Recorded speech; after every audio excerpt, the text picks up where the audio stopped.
তো চলুন এই মুহূর্তে যিনি আমার সঙ্গে আছেন তার সঙ্গে একটু পরিচিত হই। আপনার নামটা একটু বলবেন? আমার নাম জান্নাতুল ফেরদৌস। জান্নাতুল ফেরদৌস, এটা তো পুরো নাম, ডাক নাম কি? যদি বলতে না চান সমস্যা নাই। না, ডাক নামটা হচ্ছে বিউটি। বিউটি নামে ডাকে আপনাকে। আমি বর্তমানে তো ঢাকাতেই থাকছেন? জি, ঢাকায়। আচ্ছা, জন্ম জেলা কোনটি? কুষ্টিয়া। কুষ্টিয়াতে। বিউটি আজকে আমাদের সঙ্গে আছেন। তাকে আমি বলেছি প্রথমে যে দাওয়াত করে নিয়ে এসেছি আজকের এই অনুষ্ঠানের জন্য, কিন্তু কেন সেটা পুরো অনুষ্ঠান শুনলেই আপনারা বুঝতে পারবেন। তিনি জীবনের গল্প আজকে আপনাদের সঙ্গে শেয়ার করবেন এবং আমি সব শ্রোতাকে রিকোয়েস্ট করব অনুষ্ঠানের শুরুতেই আজকের এই জীবনের গল্পটি বিশেষ করে মেয়ে যারা আছেন তারা সবাই মনোযোগ দিয়ে শুনবেন এবং শুধু একা শুনবেন না, পারলে এই অনুষ্ঠানের শুরুতে আরো 3 জন বন্ধুকে টেক্সট পাঠান, জানান আজকের এই অনুষ্ঠানটি শোনার জন্য। তো আমরা আপনাকে বিউটি বলেই ডাকি, যেটা আপনার ডাক নাম। জি, শুরু করুন আপনি। আপনি একবারে ছোটবেলা যেখান থেকে মনে পড়ে একবারে ছবির মতো আপনি যেভাবে বলতে চান, যেভাবে স্বাচ্ছন্দ্য বোধ করেন। আসলে ছোটবেলা থেকে আমার জীবনটা একেবারেই আলাদা। আমার জন্মের পরে আর কি যেটা হয়ে আসছে যে আমার আম্মারা 2 বোন ছিলেন। জি। আমার খালা ছিলেন, উনি বাঁজা ছিলেন। আচ্ছা আচ্ছা। আমার নানার যে সম্পত্তি ছিলেন, নানা সম্পত্তি যদি নিজের নামে থাকে, নানা যদি মারা যায় তাহলে ভাইয়েরা পাবে, এই হিসাব নিকাশ করে যেহেতু কন্যা সন্তান এই জন্য আমার নানির নামে লিখে দিয়ে যায়। আচ্ছা আচ্ছা। নানি আবার কি করে, নানি যদি মারা যায় তাহলে তো নানির ভাইরা পাবে এই সম্পত্তি, যে কারণে নানি আমার আম্মাকে রেজিস্ট্রি করে দেয়। আপনার মাকে সমস্ত সম্পত্তি রেজিস্ট্রি করে দেয়? মানে আপনার খালা কিছু পায়নি? আমার খালাকে কিছু দেয়নি। এই বাঞ্ছা থাকার কারণে? হ্যাঁ, সে নিঃসন্তান, সে সম্পত্তি কি করবে, কিন্তু তার নিজের তো বাঁচার দরকার, ভরণ পোষণের দরকার। হ্যাঁ, সেটা তারা চিন্তা করেননি। অথচ আমার আব্বা চেয়ারম্যান ছিলেন, টাকা পয়সার সম্পত্তি অভাব ছিল না। আচ্ছা, কি পরিমাণ প্রপার্টি দিয়ে যায় লিখে? এখনো পর্যন্ত আমি জানি না আমাদের নানার সম্পত্তি কম তো না, কম না, কারণ ওই সম্পত্তির মালিক এখন আমরা। তো খালা কোথায় থাকতেন ওই সময়টাতে? খালা থাকতেন খালার শ্বশুর বাড়িতেই থাকতেন। পরে মানে আমি যখন আমার পেটে ছিলাম তখন 2 বোনে নাকি কথা হয়েছিল যে যদি কন্যা সন্তান হয়, মেয়ে হয়, তাহলে আমার খালা আমাকে নিবে। আচ্ছা। এবং তখনই পেটে থাকতে আমার নাম রাখা হয়েছিল বিউটি। ওকে। এরপরে আমি যখন হই তখন ওই 7 দিন আমার খালা আমার সঙ্গে ঘরে থেকে আমাকে নিয়ে যায়, 7 দিনে অনুষ্ঠান করে। আচ্ছা আচ্ছা, মানে 7 দিনের বয়সে আপনাকে খালার কাছে দিয়ে দেওয়া হয়। আপনার আগে কোনো ভাই বোন ছিল? হ্যাঁ, আমার আগে 2 বোন 1 ভাই। 2 বোন 1 ভাই। জি। তবে আমার 2 মা ছিলেন। 2 মা। আপনার মা কি দ্বিতীয় না প্রথম? আমার মা দ্বিতীয়। সব মিলিয়ে 2 বোন 1 ভাই? না, সব মিলিয়ে অনেক ভাই বোন আমরা। আচ্ছা, অনেক ভাই বোন আছে। এরপরে জীবন শুরু আমার অনেক সুখ আনন্দ ফুর্তি। 4 বছর বয়স পর্যন্ত আমি একটা পর্যায়ে খুব ভালো ছিলাম, যখন আমার বোধ শক্তি ছিল না। আমি বলতে পারবো না তার আগেকার কথাগুলি। যখন থেকে জীবনটা শুরু হয়েছে আমার মনে আছে, তখন থেকে আমি বলছি যে ওই সম্পত্তি যখন আমার আম্মার নামে আমার নানি সব লিখে দেয়, তখন আমার খালা খুব মন খারাপ করে আর কি। কিন্তু একবার চিন্তা করেনি যে ওনার সন্তান নাই বলে ওনার হাজবেন্ড তার একটা বিয়ে করতে পারে, তাহলে তার কি উপায় হবে, সেটা কিন্তু ওনারা ভাবেননি। আমার আম্মাকে ডাকতাম আমি খালা বলে, জি, আর খালাকে ডাকতাম আম্মা বলে। খুবই স্বাভাবিক, সেটাই স্বাভাবিক, কারণ সে আপনাকে বড় করছে। এটা জেনে আসছি। এরপরে যখন সম্পত্তি নিয়ে একটু রাগারাগি হতে হতে লাস্ট পর্যায়ে আমার আম্মা আমার খালার কাছ থেকে আমাকে কেড়ে নিয়ে যায়। কয় বছর বয়সে সেটা? তখন আমার বয়স 4 বছর। আপনার তো মনে থাকার কথা না, আপনি পরবর্তীতে শুনেছেন এগুলো? না, শুনেছি, কিন্তু কিছু কথা মানে এখনো মনে আছে। যখন বনে বনে ঝগড়া করে, যখন আমাকে আমার নানি বাড়ির থেকেই আমার আম্মা কেড়ে নিয়ে আমার আব্বার ওখানে বাড়িতে চলে যায়। আচ্ছা আচ্ছা। তখন খালা সহ্য করতে না পেরে আত্মহত্যা করেন। My goodness. তারপরে আম্মাকে আমি মেনে নিতে পারতাম না, মনে হতো যে ওনার জন্য আমার মা মারা গেছে। তখন আমি বাড়িতে মন বসতো না, ওই খালাক যেখানে কবর দিচ্ছে কবরস্থানে ওখানে যে বসে থাকতাম, মানে না খেয়ে, হয়তো ময়লা মেখে ঘরে আসতে চাইতাম না। এক পর্যায়ে আমার মা, স্বাভাবিক একটা চেয়ারম্যানের মেয়ে যদি ধুলাম বালি মেখে এখানে ওখানে বসে থাকে তাহলে মান সম্মানের ব্যাপার, তখন উনি হয়তো ওইভাবে দেখছেন। তখন আমাকে শাসন করতেন, মারতেন। যখনই মারতো তখনই আবার চলে যেতাম, মারধর করলে খালার বাড়িতে চলে যেতাম। আচ্ছা। ওখানে খালু পরে আবার বিয়ে করেন আমার খালা মারা যাওয়ার পরে। তো উনি যদি বকাঝকা করতেন, কষ্ট পাইতাম, ওখান থেকে আবার এখানে চলে আসতাম। এখানে এই বাড়িতে যখন আম্মা বকাঝকা করতো তখন ওখানে চলে যেতাম। ছন্ন ছাড়া জীবন, মানে এরকম একটা অন্যরকম যাযাবর। তারপর স্কুলের সময় হলো, আমাকে স্কুলে ভর্তি করলো। স্কুলে যে টেবিলে বেঞ্চেতে বই পড়েই আছে, আমি নাই, মানে পড়াশোনার পরে কোনো মন বসতো না। সর্বক্ষণ মনে হতো আমার ভিতরে কি যেন একটা নাই। আমার আব্বার সিনেমা হল ছিল, সেই সিনেমা হলে রূপাঞ্জলি সিনেমা হল এখনো আছে কুষ্টিয়াতে, ভেড়ামারাতে। আচ্ছা, মোটামুটি বিত্তশালী বলা যায় আপনার বাবা। জি, তো যখন ভালো লাগতো না তখন সিনেমা হলে সিনেমা দেখতে যাইতাম। আচ্ছা আচ্ছা, সিনেমা দেখছি, হয়তো ম্যাটিনি শো, তখন তো মর্নিং শো ছিল না। জি, matinee show, first show, second show. 12টার পরে যখন হল ভাঙতো তখন চুপ করে বাড়িতে আসতাম। ওই রাত্রিরে যদি আম্মা জানতে পারতো তখন ওই রাত্রিরে ধরে মারধর করতো। মানে এতটাই ছোট মানুষ, একটু আদর বা একটু বোঝানো এইসব ছিল না। কিন্তু উনি হয়তো অন্য সেন্সে আমাকে শাসনটাই বেশি সেটা পড়তো বেশি, আমার ওইটাকে বেশি পড়তো। তখনও তো আপনাকে কি বলেছিল আপনার মা যে আসলে তোমার মা আমি, এরকম কথাবার্তা কি বলতো আপনাকে? হ্যাঁ বলতো, মানে সবাই বলতো এটাই মা, ওটা খালা ছিল। আপনি তো মন থেকে পারতেন না মানতে? না, আমি মানতে পারতাম না। মানে এমন কষ্ট হয়েছে আমার যে শীতের সময়, শীতে বেশি কষ্ট হয়েছে যে আমি সিনেমা হল ভাঙলে একা একা বাসায় আসছি, আর এসে যদি ওই ঘরে ঢুকিয়ে আমাকে তো মার দিবে, মারের ভয়ে। তখন এই বারান্দায় একটা ক্যাম্প খাট ছিল, খাটের নিচে বড় বড় আমাদের ছাগল পালতো মা। শীত, থুরথুরি শীত, ওই ছাগলের গায়ের মাঝখানে, দুই দিকে ছাগল, আমি মাঝখানে চুপ করে বসে থাকতাম, একসময় ঘুমাই যেতাম। শীতে যখন ভুল বকতাম তখন আম্মা টের পেত ঘর থেকে, ওই রাত্রিরে ধরে আবার মারত। মানে মারটা আমার জন্য খুব বেশি খারাপ হয়েছে।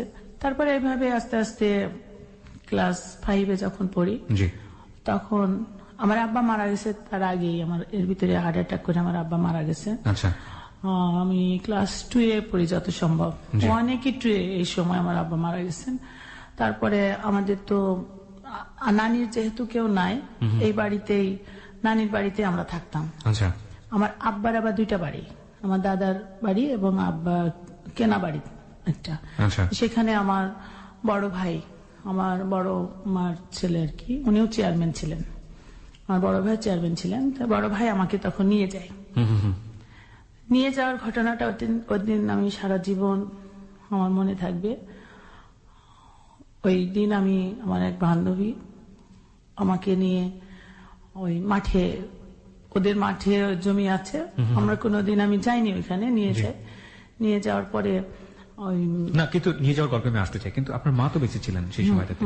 মা থাকার পরেও আপনার বড় ভাই আপনাকে আপনার মার কাছ থেকে নিয়ে যাচ্ছে, কারণ কি ছিল? মানে ওখানে আপনি অ্যাডজাস্ট করতে পারছেন এরকম কোনো কিছু কি? হ্যাঁ, এটা ভেবে আম্মাও ওখানে আমাকে মানে হয়তো পরামর্শ করছে। বড় ভাই তখন কোথায় ছিলেন? বড় ভাই আমাদের আরেক বাড়িতে, মানে আমার ওই মার ছিলেন, মানে বড় মায়ের ছেলে। আচ্ছা আচ্ছা, ওকে। তখন তো তিনি আনম্যারিড ছিলেন, বিয়ে শাদী করেননি বড় ভাই, নাকি? না, বিয়ে করছে আগেই। ও, বিয়ে করেছিল। তারপরে উনি আপনাকে নিচ্ছিলেন আপনাকে মানুষ করার জন্য। তখন আপনি ক্লাস 5-এ পড়েন। ওকে, তারপর নাকি ক্লাস 2-তে? না, তখন আমি ক্লাস 5-এ পড়ি। তখন মানে আমার সঙ্গে পড়তো মেয়েটা, তো আমাকে নিয়ে বলে আমার সঙ্গে, আমাদের মাঠে জমি আছে, যাবি? ওর সঙ্গে গেছি খেলতে খেলতে, বুঝি নাই। তারপরে ওই যেটা আমাদের দিকে কুসুর বলে, ওই আখের খেতে ও হচ্ছে আখ ভাঙছে, ওটা আবার আমার এক মামার জমি। আচ্ছা আচ্ছা, আমি তো পারি না, আমি একটা নিয়ে চেষ্টা করছি, হচ্ছে না, থেতলাই যাচ্ছে, কিন্তু ও ঠিক পটপট করে ভেঙে ফেলছে। এরপরে আমি আসলাম বাড়িতে, সন্ধ্যা হয়ে গেছে, মারবে, মারের ভয় সবসময় থাকে। তারপরে আমি বাড়িতে আসছি, আম্মা মারি টারেনি, গোসল করে খাওয়া দাওয়া করে সন্ধ্যার আগ দিয়ে ঘরে আছি। এই সময় ওই মেয়েটা দাদি এসে আমার আম্মাকে বলছে যে তোর মেয়ে এত খারাপ, আমার মেয়েকে মাঠে নিয়ে গেছে, আমার নাতনিকে। অথচ ওই মাঠে আমি জীবনেও চিনি না, জানি না, যাইনি। ওর জমিতেই আমাকে নিয়ে গেছে, আর ওরা এসে আমাকে তখন আমি শুধু বলছি যে না, আমি তো যাইনি, ও আমাকে ডেকে নিয়ে গেছে। তারপরে যেই ওই কথা বলার পরে ওই মহিলা, আমরা খালা বলে ডাকতাম, উনি বলছে যে কেমন করে মেয়ে শাসন করে, মুখে মুখে তর্ক করে। আর ওই দিন কি আমাকে এমনই মার দিছে, মানে বাড়ির সবাই মিলে মানে ধরে রাখতে পারিনি আমার আম্মাকে। ওহো। এবং ওদিন কি এমন ভাবে মারছে যে আমার এই নাকের এটা এখনো ওচা, আমার আম্মার হাতে বালা ছিল, বালা দিয়ে জোরে করে মারছে, আমার নাক দিয়ে শুধু রক্ত রক্ত পড়ছে ওই সময়টা। এই জিনিসগুলো যখন কমপ্লেন আসতো তখন আপনাকে জিজ্ঞেস করতো না যে তুমি এটা করেছো কিনা, করলে কেন করেছো? আমার এই জিনিসগুলো ছিল না বোধহয়, না, মানে কে কি বললো ওটার সঙ্গে পরে সঙ্গে অ্যাকশন। অ্যাকশন। ওহো, দিস ইজ ভেরি ব্যাড। মানে আমার ভিতরে প্রথম থেকে একটা জিনিস আছে, আমাকে যদি প্রথমে কোনো কিছু বলা হয় যে এটা করছো কেন, এটা ঠিক না, বা আমি যদি মনে করি বলি যে আমি আর করব না বা আমি এই জায়গায় যাব না, এরপরে যদি আমাকে কোনো সুযোগ না দেয়া হয়, এরপরে যদি আমাকে মারা হয়, আমি আর কিচ্ছু বলতাম না, মার খেয়ে ওই জায়গায় যাইতাম, ওই কাজটাই করতাম। মানে এক ধরনের অন্যরকম জিদ কাজ করতে মানে ভিতরে একটা জিদ চলে আসে। এই এই ব্যাপারটা অনেকের মধ্যেই আছেন, এবং এটা এক ধরনের সাইকোলজিরই একটা পার্ট। সে বিষয়টা নিয়ে আমরা অন্য এক সময় কথা বলবো। জি বলুন। তারপর ওই তো এমন মার মারছে, আমি একেবারে মানে খুবই আহত হয়ে গেছিলাম। ওই সময়ে আম্মা আমার ওই বড় ভাইয়ের সঙ্গে কথা বলে ওই রাত্রিরে আমাকে দিয়ে আসে এই ঘটনার প্রেক্ষাপটে। হ্যাঁ, এই ঘটনার প্রেক্ষাপটে তখন আমি বড় ভাবি আমাকে খুব ভালোবাসতে, ভাবে মানে নিজেদের বাচ্চাদের সঙ্গে খাইতাম, মানে একসঙ্গেই আমরা হয়তো 1-2 বছরের ছোট বড় এমন, 2 মেয়ে আমার সঙ্গে থাকতো, একসঙ্গে ঘুমানো, গোসল করা, স্কুলে যাওয়া, সব একসঙ্গে। ওইখানে কি আপনি একটা বেটার এনভায়রনমেন্ট? হ্যাঁ। তো তখন আস্তে আস্তে আম্মা দূরে থাকলো, আমি দূরে থাকলাম।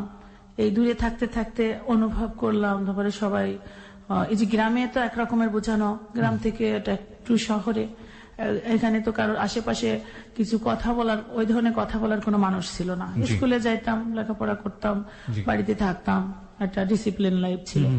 তারপর অনুভব করলাম যে এটাই আমার মা, এবং আমার মাও তখন আস্তে আস্তে কিছু রান্না বান্না করলে আমার জন্য পাঠাইতো, মানে যে মা অত্যাচার করতো তার ভিতরে এক ধরনের মায়া তৈরি হলো, মায়া তৈরি হলো, মানে আমারও মায়া তৈরি হলো, তারও তৈরি হলো। আর মা তো মাই, সে তো জন্মদায়ী মা। যে যত যাই বলুক, মায়ের মতো ভালোবাসত অন্য কেউ তো ভালোবাসবে না, বাসবে না। ট্রু। হ্যাঁ। তারপরে কিছুদিন পরে আমার জন্ডিস ধরা পড়লো। জন্ডিস না আসলে ওনার লিভার ক্যান্সার হয়েছিল। আপনার মার? আমার মার মারা গেল। এই লিভার ক্যান্সারই মারা গেল? লিভার ক্যান্সারে কতদিন পরে মারা গেল? 3 মাসের ভিতরে, মানে জন্ডিস ধরা পড়ছে, এটা যখন মারা যায় তার 1 সপ্তাহ আগে জানতে পারি যে ক্যান্সার। তখন আপনি কোন ক্লাসে পড়েন? ক্লাস 8-এ পড়ি। তখন ক্লাস 8-এ পড়েন। আচ্ছা। আমি বাড়িতে দেখছি যে রং করছে, বাড়িঘর রং করছে, পরিষ্কার করছে, খেতে ধান সিদ্ধ করছে, খড়ি কাটছে, মানে বাড়িতে ফাংশন হলে তো বোঝা যায় যে এটা কিছু হচ্ছে। মানে আপনার ভাবির ওখানে? হ্যাঁ, আমার ভাবির ওখানে। তখন আমি আমার এই কাজের মহিলাটাকে জিজ্ঞাসা করলাম যে বাড়িতে কোনো অনুষ্ঠান নাকি, এত সব আয়োজন দেখছি বুঝছি। তখন ও বলছে যে তোমার বিয়ে। ক্লাস 8-এ পড়ার সময়? ক্লাস 8-এ পড়ার সময়। তো বিয়েটা হচ্ছে আমার। বিয়ে জিনিসটাকে আপনি বুঝতেন তখন? ওইগুলিকে আমি তেমন কোনো অনুভূতি ছিল না। সাংসারিক সম্পর্ক কি হয়, একটা ছেলে একটা মেয়ের মধ্যে বন্ধুত্ব কি বা সম্পর্ক কি, এই জিনিসটা কিছুই বোঝাটাই স্বাভাবিক না। তারপর আপনার জীবনটা যেহেতু ডিফারেন্ট ছিল, সেই জন্য আমি কোয়েশ্চেনটা করলাম। ওইভাবে আর ওইভাবে গুরুত্বই দিই নাই। আচ্ছা। এরপরে যখন শুনলাম যে বিয়ে আসছে সিরাজগঞ্জ থেকে, আমাদের নিজেদের ভিতরে আমাদের এক চাচাতো ভাই হয়, উনি দেশের বাইরে ছিলেন, তো সবাই ছবি টবি পাঠায়, আমার ছোটবেলায় দেখছে, পরে অনেকদিন সে বাইরে। আচ্ছা। তারপরে আমাকে বিয়ের বাজার করেই নিয়ে আসছে, বিয়ে করবে বাইরে থেকে। কিছুই আপনি জানেন? আমি কিছুই জানি না। তারপরে রাত্রিরে শুনলাম যে সকাল 10টায় ট্রেনে ওনারা আমার বাড়িতে আসবে, বিয়েটা রেজিস্ট্রি করবে, পরে অনুষ্ঠান করবে, 10-15 জন লোক আসবে বিয়েতে। পরে আমি সকালে পালাই যাই, বাসার থেকে পালাই যাই স্কুলে। ওকে। মানে স্কুলে পালাই যাই যে আমার বোনের ননদ স্কুলে পড়তো, আমি 8-এ পড়ি, ও তখন 10-এ পড়ে। উপরের মেয়েদের সঙ্গে আমার ভালো সম্পর্ক ছিল সবসময়। পরে করছি কি, ও স্কুলে আসেনি, ওর সঙ্গে সবসময় চলে, ওকে যে বলবো কথাটা, ও স্কুলে আসেনি, তখন ওর বাড়িতে চলে যাই আমি। আচ্ছা। ওর বাড়িতে চলে যাই, যাওয়ার পরে বলি যে আমাকে যেভাবে হোক আমাকে পালাই যাইতে হবে, আমি বিয়ে করবো না। ওকে। গার্জেনরা বিয়ে দিচ্ছে, আমি বিয়ে করবো না। কেন করবো না? আমাদের ওই ভাইটা ছিল শর্ট এবং অনেক টাকা, আমি কখনোই টাকা পয়সা পছন্দ করতাম না। কারণ আমি স্কুলে যখন পড়তাম দেখছি যে যারা বড় লোকের মেয়ে তারা সামনের বেঞ্চে বসে, আর যারা গরিব মানুষ তারা পিছনের বেঞ্চে বসে। মানে টিফিনে সবাই ভালো খায়, টিফিন নিয়ে যায়, ওরা না খেয়ে থাকে। এটা আমার খুব কষ্ট লাগতো। আমি এদের জন্য আলাদাভাবে টিফিন নিয়ে আসতাম বাড়ি থেকে, নাহলে আমি টাকা নিয়ে আসতাম, নিয়ে ওদের জন্য কিছু কিনে একসঙ্গে খাইতাম। সবাই বলতো তুমি বড় লোকের মেয়ে, তুমি খালি এইসব গরিব মানুষের সঙ্গে বসো, ওদের সঙ্গে চলো। কিন্তু আমার ওদের সঙ্গে চলতে আমার খুব ভালো লাগতো। প্রথম থেকেই আমি বড় লোকদের প্রতি একটা আলাদা একটা অনীহা, মনে হতো এদের মহব্বত কম, কারণ এরা ইচ্ছা করলে তো গরিবদেরকে একটু তুলতে পারি, এরকম আমার ভিতরে কাজ করতো। আচ্ছা, যাই হোক, পরে আমি চলে গেলাম ওখানে যে বললাম যে আমি বিয়ে করব না, যেভাবে হোক আমাকে একটু পালানোর ব্যবস্থা করেন, আমি কোথাও পালাই যাই। কিন্তু আমি যে একজন মহিলা, একটা মেয়ে, এই মেয়ের যে অনেক ধরনের বিপদ হতে পারে না, কিংবা আমার বাবার সম্মান চলে যাবে, ভাইদের সম্মান চলে যাবে, এই চিন্তাটা তখন আমার ভিতরে আসেনি। যাওয়ার পরে 2 দিন হয়ে গেছে, এদিকে বিয়ে লোকজন আসার পরে আমি কোথায়, তখন বলছে যে বাড়ি থেকে বলছে যে ও বেড়াতে গেছে, আসছে নানির বাড়িতে গেছে। তখন নানির বাড়িতে আসছে ওরা, আমাদের ওই যে যার সঙ্গে আমার বিয়ে, উনি নানির বাড়িতে আসতে, এসে দেখে নানি বাড়িতে আমি নাই। তখন আবার আমার বড় বোনের বাড়িতে গেছে, যে বোনের দেবরের সঙ্গে আমি ওর বোনের বাড়িতে আবার গেছি, আর এক বোনের বাড়িতে। 2 দিন যখন হয়ে গেছে তখন আমার ভিতরে ভয় হয়ে গেছে, আমার ভাই বোন সবাই খুঁজে বেড়াচ্ছে, এটা মানিজ্যতের ব্যাপার হয়ে গেছে যে আমি একটা মেয়ে, আমি যে বাড়িতে ফিরে যাব, কোন লজ্জায় ফিরে যাব, আমাকে তো মারবে, বা মানিজ্যতের ব্যাপার হয়ে যাচ্ছে। এই চিন্তা করে আমি ডিসিশন নিতে পারিনি ওই সময় কি করব। আমি যার সঙ্গে গেছি ওর বোনের বাড়ি, ওর আবার বড় ভাইটা আর্মি চাকরি করতো, আমাকে পছন্দ করতো আর কি। আমার আম্মা যখন বেঁচে ছিল তখন উনি আমাকে চিঠিও দিচ্ছে, বিয়ের প্রস্তাব দিচ্ছে। আমি আবার আম্মাকে বলে দিতাম যে উনি আমাকে পছন্দ করে, বিয়ে করতে চায়, আমার কিন্তু ভালো লাগে না, আমি বলে দিতাম। ওই যে ওরই ভাই, ওই যে ওইটা যার সঙ্গে আমি ওর বোনের বাড়িতে গেছি, পরে ওরা তখন আমাকে বুঝায় যে তুমি যদি এখন বাড়িতে যাও তোমার পরে অত্যাচার হবে, সমস্যা হবে, মান সম্মান সব চলে গেছে, তার চেয়ে বরঞ্চ ওই যে সুযোগটা নিচে, যে ওর ভাই পছন্দ করে, ওর সঙ্গে বিয়ে দেওয়ার জন্য। 3 দিন পরে ওর মা, ভাই আরো সবাই মিলে ওই বাড়িতে এসে আমাকে বিয়ে দেয় তার সঙ্গে। মানে যিনি আপনাকে পছন্দ করতো আর্মি ম্যান যিনি ছিলেন। হ্যাঁ, উনি ওই সময় চাকরি ছেড়ে দিয়ে চলে আসছিল আর কি, আর্মি ছিল আগে। আচ্ছা, যে সময় আমার সঙ্গে, তো ওনার সেই সময় বয়স আপনার তুলনায় অনেক বেশি। হ্যাঁ, তখন ওনার বয়স 25-এর উপরে ছিল, আর আপনি তখন ক্লাস 8-এ পড়ুয়া, তার মানে আপনার বয়স খুব বেশি হলে 13 থেকে 14 বছর। হ্যাঁ, এরপরে তখন যেহেতু বিয়ে হয়ে গেল, ওখানে বিয়েটি ওই বুঝতাম, তখন আমি এক বিয়ে থেকে বাঁচার জন্য আপনি আরেক বিয়ে করে ফেললাম, কারণ তখন আমার ফিরে আসার কোনো পথ ছিল না। ওইভাবে বুঝছি তখন যে আমি কোথায় যাব, কি করব, ওরা যেভাবে বুঝাইছে ওইভাবে বুঝছি।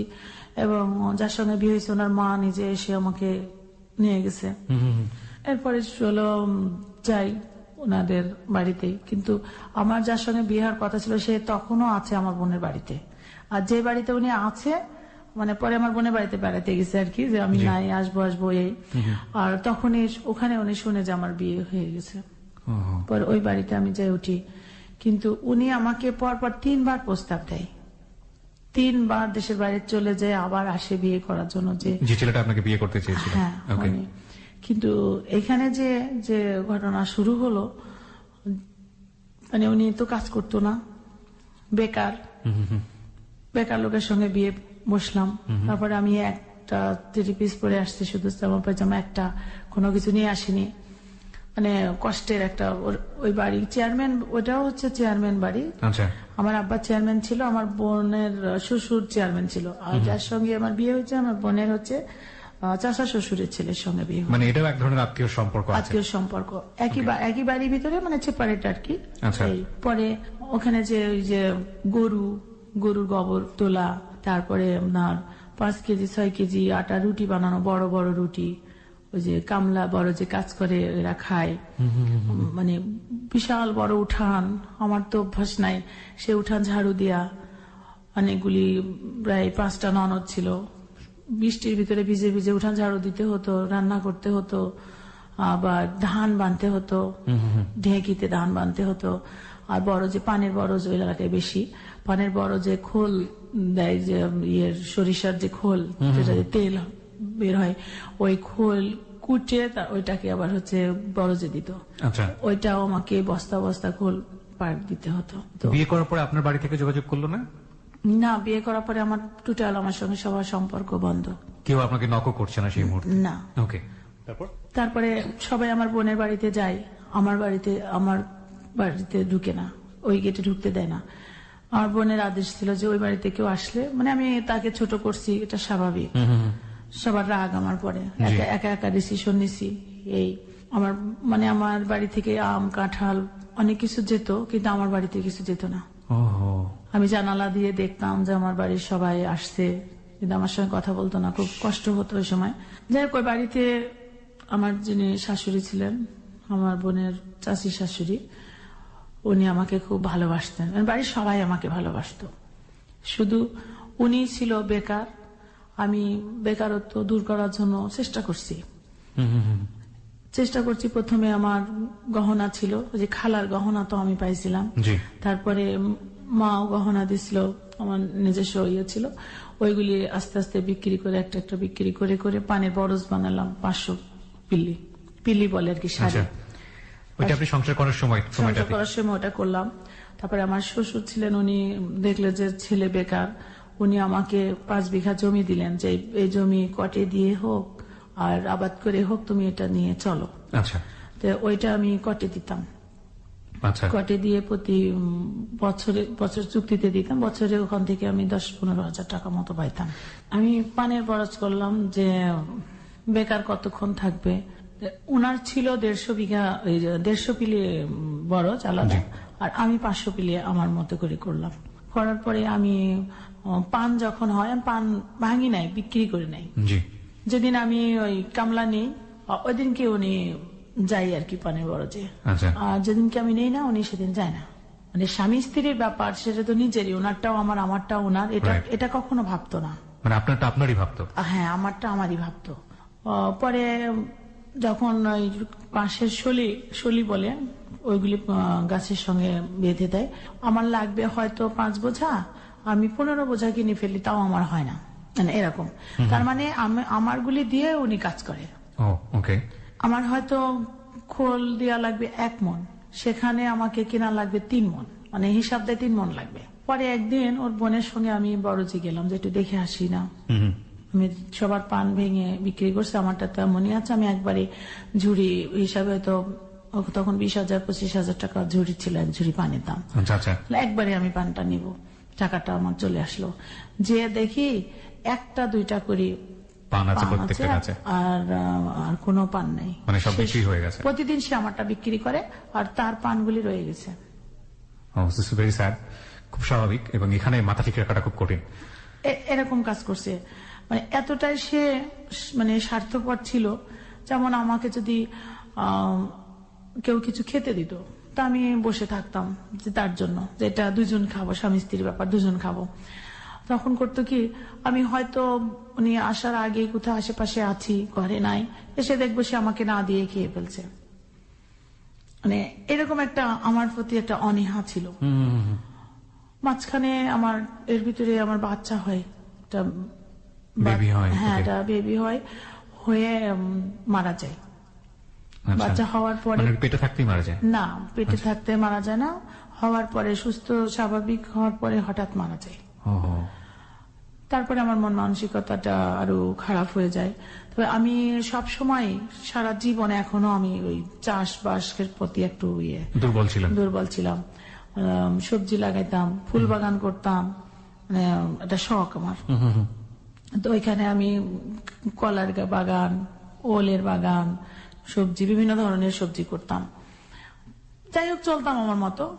এর মাঝে আমার কষ্ট দেখে আমার বোনের বাড়ি যেহেতু একসঙ্গে, কথা বলে না, বোন চেষ্টা করছে যে আমি ওখানে কষ্ট করে যেন না থাকি, চলে আসি। অনেকগুলি অফার দিছে আমাকে, সুযোগ দিছে। তখন আমার মনের ভিতরে একটা জিনিস আসতো, যে আমি একটা মেয়ে মানুষ, একবার বিয়ে হয়েছে, সেটা ভালো হোক মন্দ হোক চেষ্টা করি থাকার। যেহেতু বাবা মা নাই, আমাকে তো ভাই বোন নিয়ে যে আবার আরেক জায়গায় বিয়ে দিবে, তারা তো ঘরে রাখবে না। সেখানেও যদি আমার এরকম কষ্ট হয়, একটা মানুষের, একটা মেয়ে মানুষের কয় জায়গায় বিয়ে হয়, মানে এটাকে খুব লজ্জা মনে করতাম। লজ্জা মনে করে তাদের কথাকে মানি নাই, তাদেরকে বারবার অপমান করছি, বারবার অফার দিছে, বারবার অপমান করছি। তারপরে আর তারা আমাকে আর সহযোগিতা করেনি, যা খুশি তাই করুক এরকম একটা।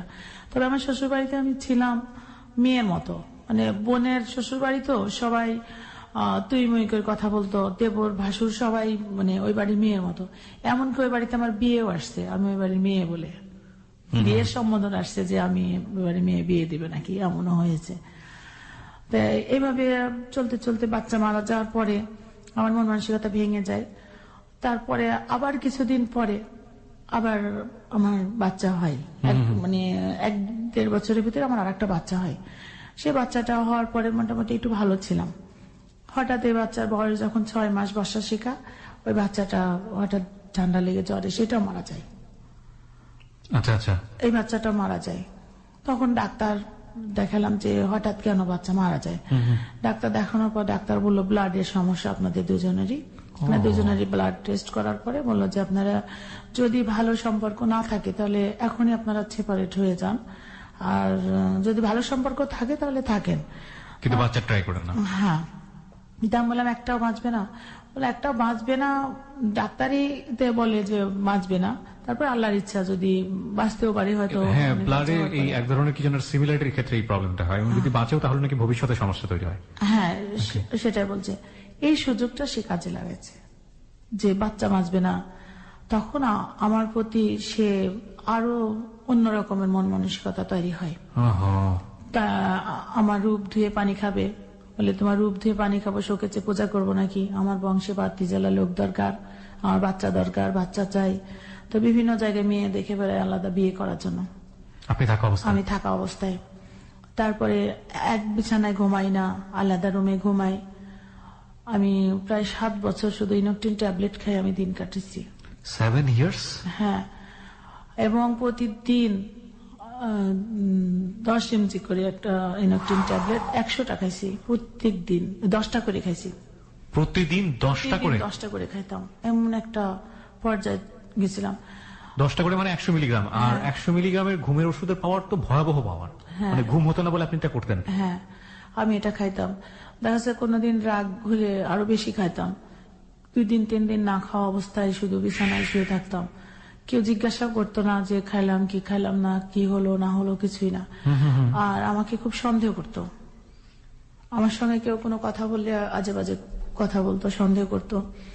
পরে পানের বরস টরস শেষ হয়ে গেল, তখন আমি একটা মুদিখানা দোকান দিয়ে দিলাম যে অন্তত দোকানদারি করো। মুদিখানার দোকান দেখা যাচ্ছে 5 দিন 7 দিন পরে বেচা কেনা করে যে টাকাটা হয় ওটা নিয়ে উনি বের হয়ে যায়, কোথায় কোথায় চলে যায়। 8 দিন 10 দিন খবর নাই আমি কি খাইলাম, আমার কি সমস্যা, এগুলি সে দেখতো না। সে বাইরে বাইরে বেড়ায়, ওই টাকাগুলি যখন শেষ হয়ে যেত তখন আবার বাড়ি যেত। মানে এইভাবে অনেকগুলি বছর আমার কাটছে। কাটার পরে সিদ্ধান্ত নিলাম, একসময় চিন্তা করলাম এটা তো কোনো জীবন না। এই দোকানের অবস্থা আস্তে আস্তে খারাপ হয়ে গেল। সে যেহেতু টাকাগুলি নিয়ে নিয়ে বাইরে চলে যায়, ইনভেস্ট করে না এটা। আর এরকম মানুষ আছে কিনা আমি জানি না। তার বাবা মা মুরব্বী মানুষ বসে থাকে, আমরা সংসার পৃথক হয়ে গেলাম, আলাদা থাকে। একটা মাছ মাংস যেটা রান্না করি না কেন, শ্বশুর শাশুড়ি তাকে দিয়ে খাবো না? তাদের তো দেওয়া উচিত, তারা কষ্ট করে ছেলে মানুষ করছে, তাদের এটা হক। উনি এটা দিতে দিত না, নিজের বাবা মাকে না, বলতো কামাই করা লাগে না, লোকের কামাই করা টাকা দিয়ে খাওয়াতে ভালো লাগে। তার বোনের হাজবেন্ড ড্রাইভার ছিল, গাড়ি চালাতো। যেদিন ওইখানে গাড়ির হল্টে পড়তো, রাত্রিরে 12টা 1টা বাজে আসতো। তখন চিন্তা করতাম মুরব্বী মানুষ আবার রান্না করবে, জামাইকে খাওয়াবে, তো আমি রান্না বান্না করে খাওয়াইতাম, দিতাম, এরকম একটা ইয়ে ছিল। তো ওইটা উনি সহ্য করতে পারতো না। যাই হোক, এক পর্যায়ে চিন্তা করলাম আমাকে এখান থেকে মুক্তি পেতে হবে। তখন আমার ডিসিশন হলো যে আমি এমন ঘরে জন্মাইছি, কোনো ছোট কাজ করতে পারবো না। ক্লাস 8 পর্যন্ত লেখাপড়া করে, তাও 8 পাস না, কেবল 8-এ উঠছি। তার 2-3 মাস পরে বিয়ে হয়েছে। চাকরির জন্য কোথাও গেলেও তোমাকে বলবে কি পাস, অন্তত SSC পাস হলেও একটা ছোটখাটো চাকরি হলে করে খাওয়া যায়। তখন আমি ক্লাস 9-এ রেজিস্ট্রেশন করি ওখান থেকেই। আচ্ছা, লেখাপড়া করার জন্য ডিসিশন নিই। রেজিস্ট্রেশন করার পরে উনি আমাকে বলতে লাগলো যে আমি কম লেখাপড়া জানবো, তুমি বেশি জানবা, তোমার দাম বেশি হয়ে যাবে, আমাকে মানবা না, এটা হবে না। আমাকে পড়াশোনার বিরোধিতা করতে লাগলো।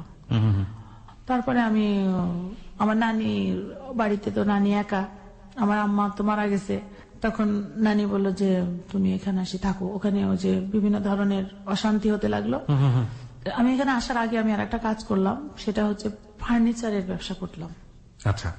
তো আমি এর মধ্যে আমার একটা ঘটনা, সেটা হচ্ছে আমার শ্বশুর বাড়ির পাশে একটা মেয়ে ছিল, বিয়ে হয়েছিল ওর শ্বশুর বাড়ি, তো ও আমাকে খালা বলে ডাকতো। আচ্ছা।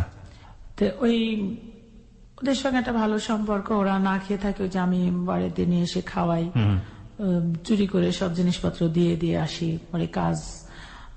মানে একটা জিনিস বুঝতে পারছি যে অসহায় কোনো মানুষ দেখলে আপনার মনটা এমনিতেই কাঁদতো অটোমেটিক্যালি, তাকে যতটুকু নিজের আছে দিয়ে হেল্প করা যায়, এবং এটা করে আপনার ভালো লাগতো। হ্যাঁ, এটা আমার ভালো লাগা। তো ওই বাড়ির বউ একটা আমাকে খুব নিজের খালার মতো মনে করতো। আচ্ছা আচ্ছা। তো একদিন হঠাৎ আমি স্বপ্ন দেখছি, ঘুমে স্বপ্ন দেখছি যে আমার বাচ্চা যেটা মারা গেছে, আমার বাচ্চাটা প্রায় 6-7 বছর বয়স হয়ে গেছে, মানে 5-6 বছরের। আমার আম্মা আমার ওই বাচ্চাটাকে দিয়ে যাচ্ছে, আমাকে বলছে যে তোর বাচ্চা আমি নিয়ে গেছিলাম, তোকে দিয়ে গেলাম। আচ্ছা আচ্ছা। স্বপ্ন দেখছি, তখন ওই বাচ্চাটাকে আমি কোলে জড়ায়ে ধরে মানে আনন্দে হাসছি, কাঁদছি, এরকম একটা পর্যায়ে ফজরের আজান পড়ছে। ওই সময়টা আমি স্বপ্নটা ভেঙে যায়।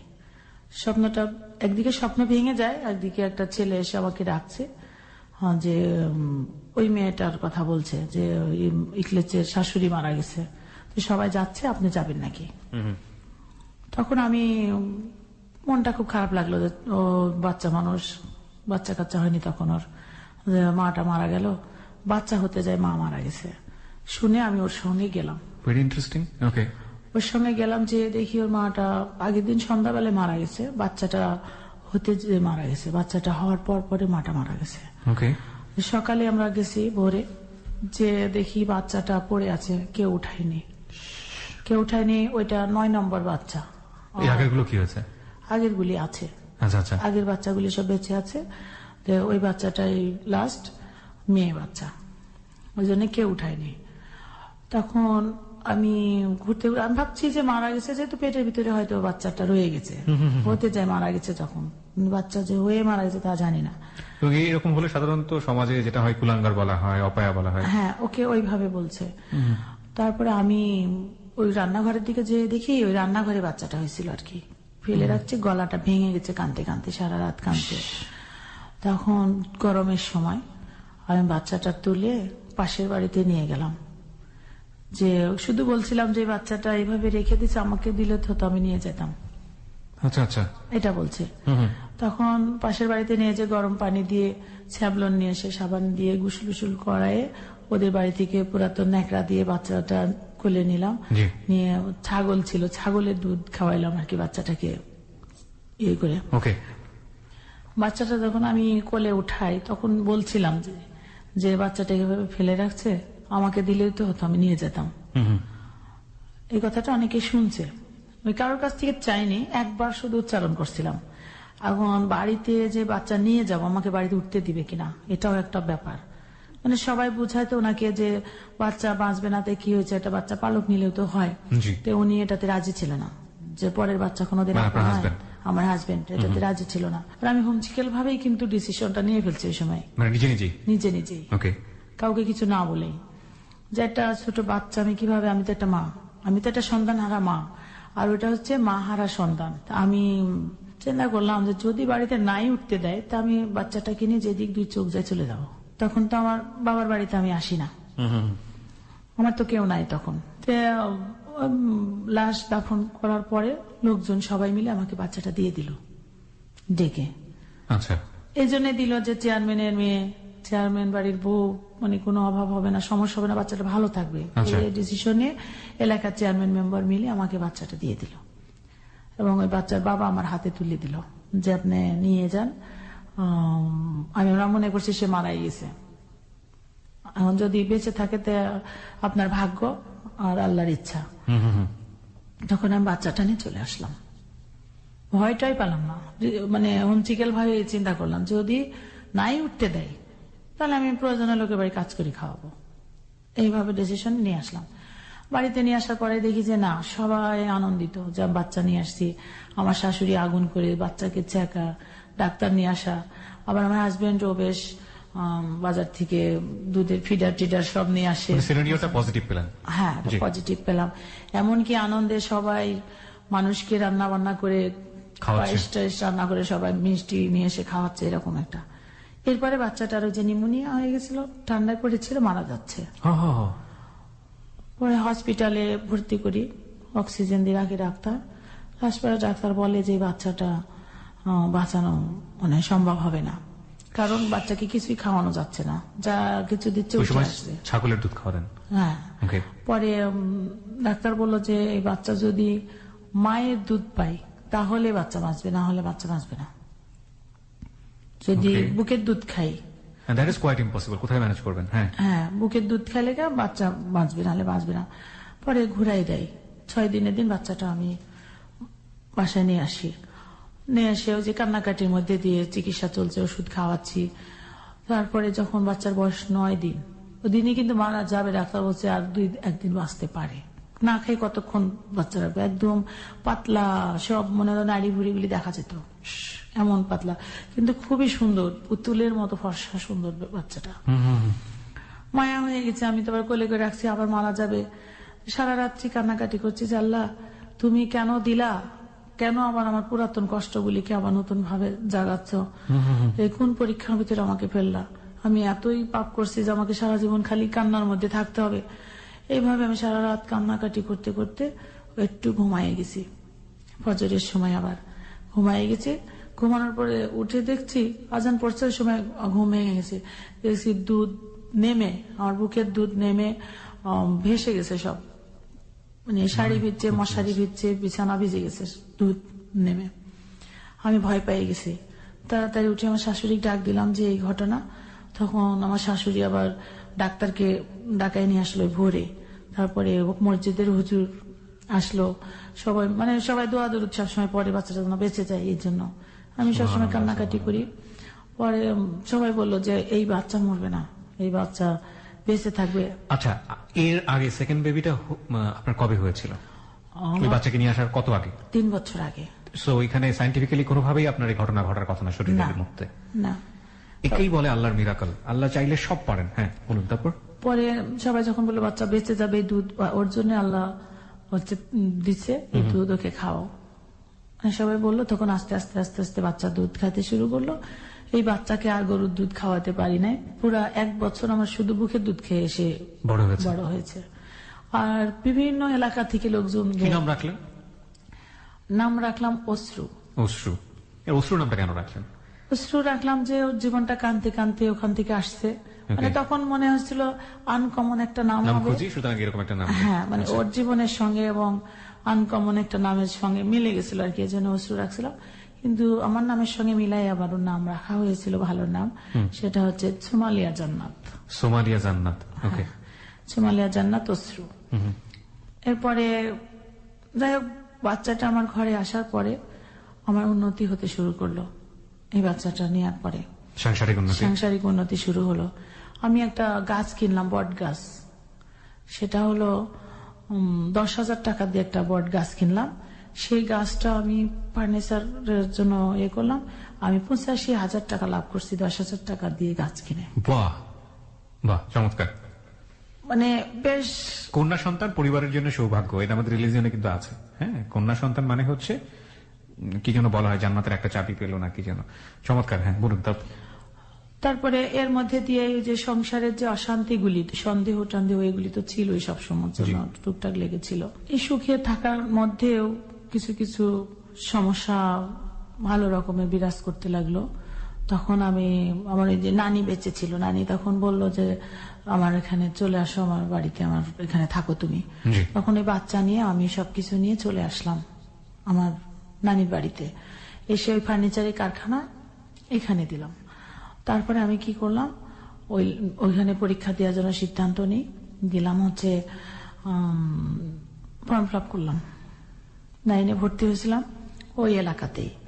পরে আমি ফর্ম ফিল আপ করলাম, পড়ার জন্য খুব চেষ্টা করি, আমাকে পড়তে দেওয়া হয় না।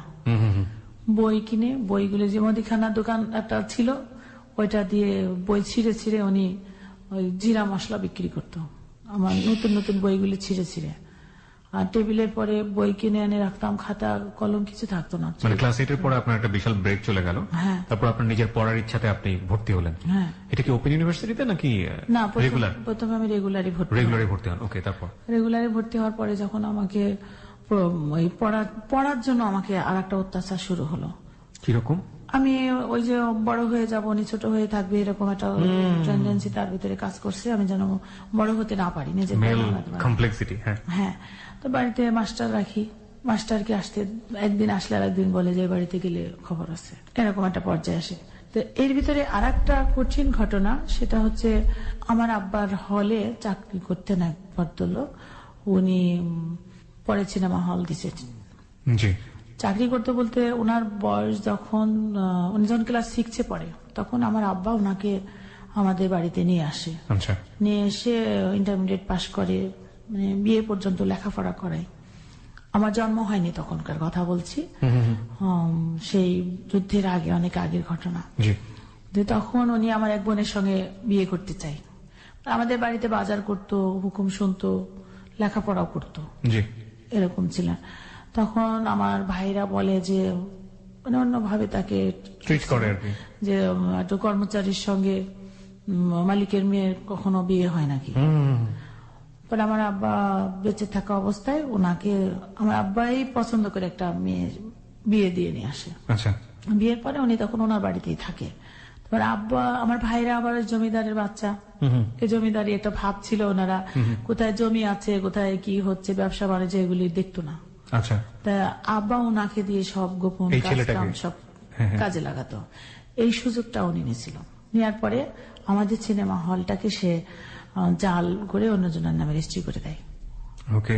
সিনেমা হলটা রেজিস্ট্রি করে দেওয়ার পরে আমার আব্বা হঠাৎ হার্ট অ্যাটাক করে মারা যায়। তখন আমার ভাইরা জানতে পারে যে ও এই কাজটা করছে, তখন হল থেকে বের করে দেয়। বের করে দেওয়ার পরে উনি অন্য একটা সিনেমা হলের ম্যানেজার হয়। আচ্ছা। পরে উনি কৌশল ভাবে, উনি অনেক ব্রেনি মানুষ, কৌশল ভাবে উনি নিজে একটা সিনেমা হল তৈরি করে। সেটা সে করেছে। ওকে। আপনি এই ঘটনায় গেলেন আপনার লেখাপড়ার কথা থেকে, আমি ঠিক জানি না কেন গেলেন। হ্যাঁ। তো ওই সিনেমা হলে দাঙ্গা সিনেমা চলছিল, ওইটা আমার দেখার খুব ইচ্ছা ছিল। আমার মামাতো বোনের সঙ্গে, যেহেতু আমি নানির বাড়িতে এখানে থাকি, আমার দুই মামার মানে আশেপাশে, মানে চাচাতো মামার, ওদের নিয়ে আমি সিনেমা দেখতে গেলাম। আমার সঙ্গে উনিও আছে সিনেমা হলে, ওনার সিনেমা হলে সিনেমা দেখতে গেলাম। সিনেমা দেখতে যায় বের হচ্ছে, সিনেমা হল ভেঙেছে, বের হচ্ছে, আমার আবার স্যান্ডেল ছিঁড়ে গেছে সিনেমা হল। ওকে। তো বের হওয়ার পরে উনি বসে আছে চেয়ার নিয়ে। উনি ড্রিঙ্ক করতো অনেক বছর, সে 24 বছর ধরে শুধু ড্রিঙ্ক করছে। বাড়িতে রাত্রে যেত না, ওই ভোরে সবাই অনেক লোকজন নিয়ে যে রেখে আসতো, এরকম একটা পর্যায়ে ওনার জীবনটা কাটছিল। আচ্ছা।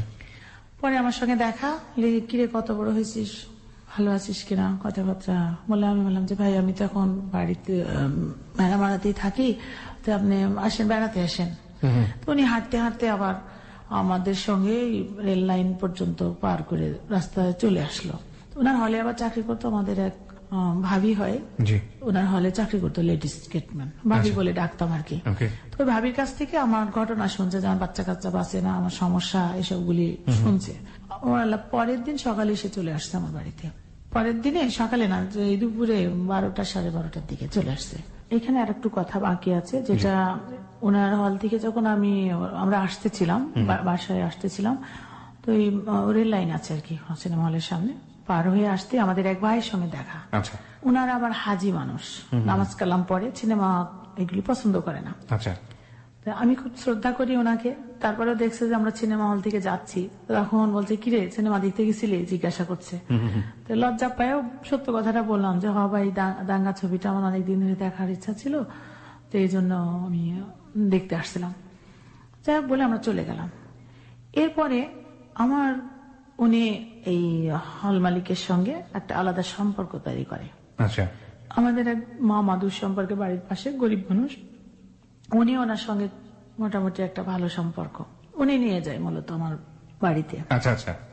পরে আমি যেহেতু মেহমান আসছে, তো আমি মুরগি টুরগি জবাই করলাম, বাড়িতে মুরগি পালতাম, জবাই করে রান্না বান্না করে খাওয়াই দাওয়াই দিলাম।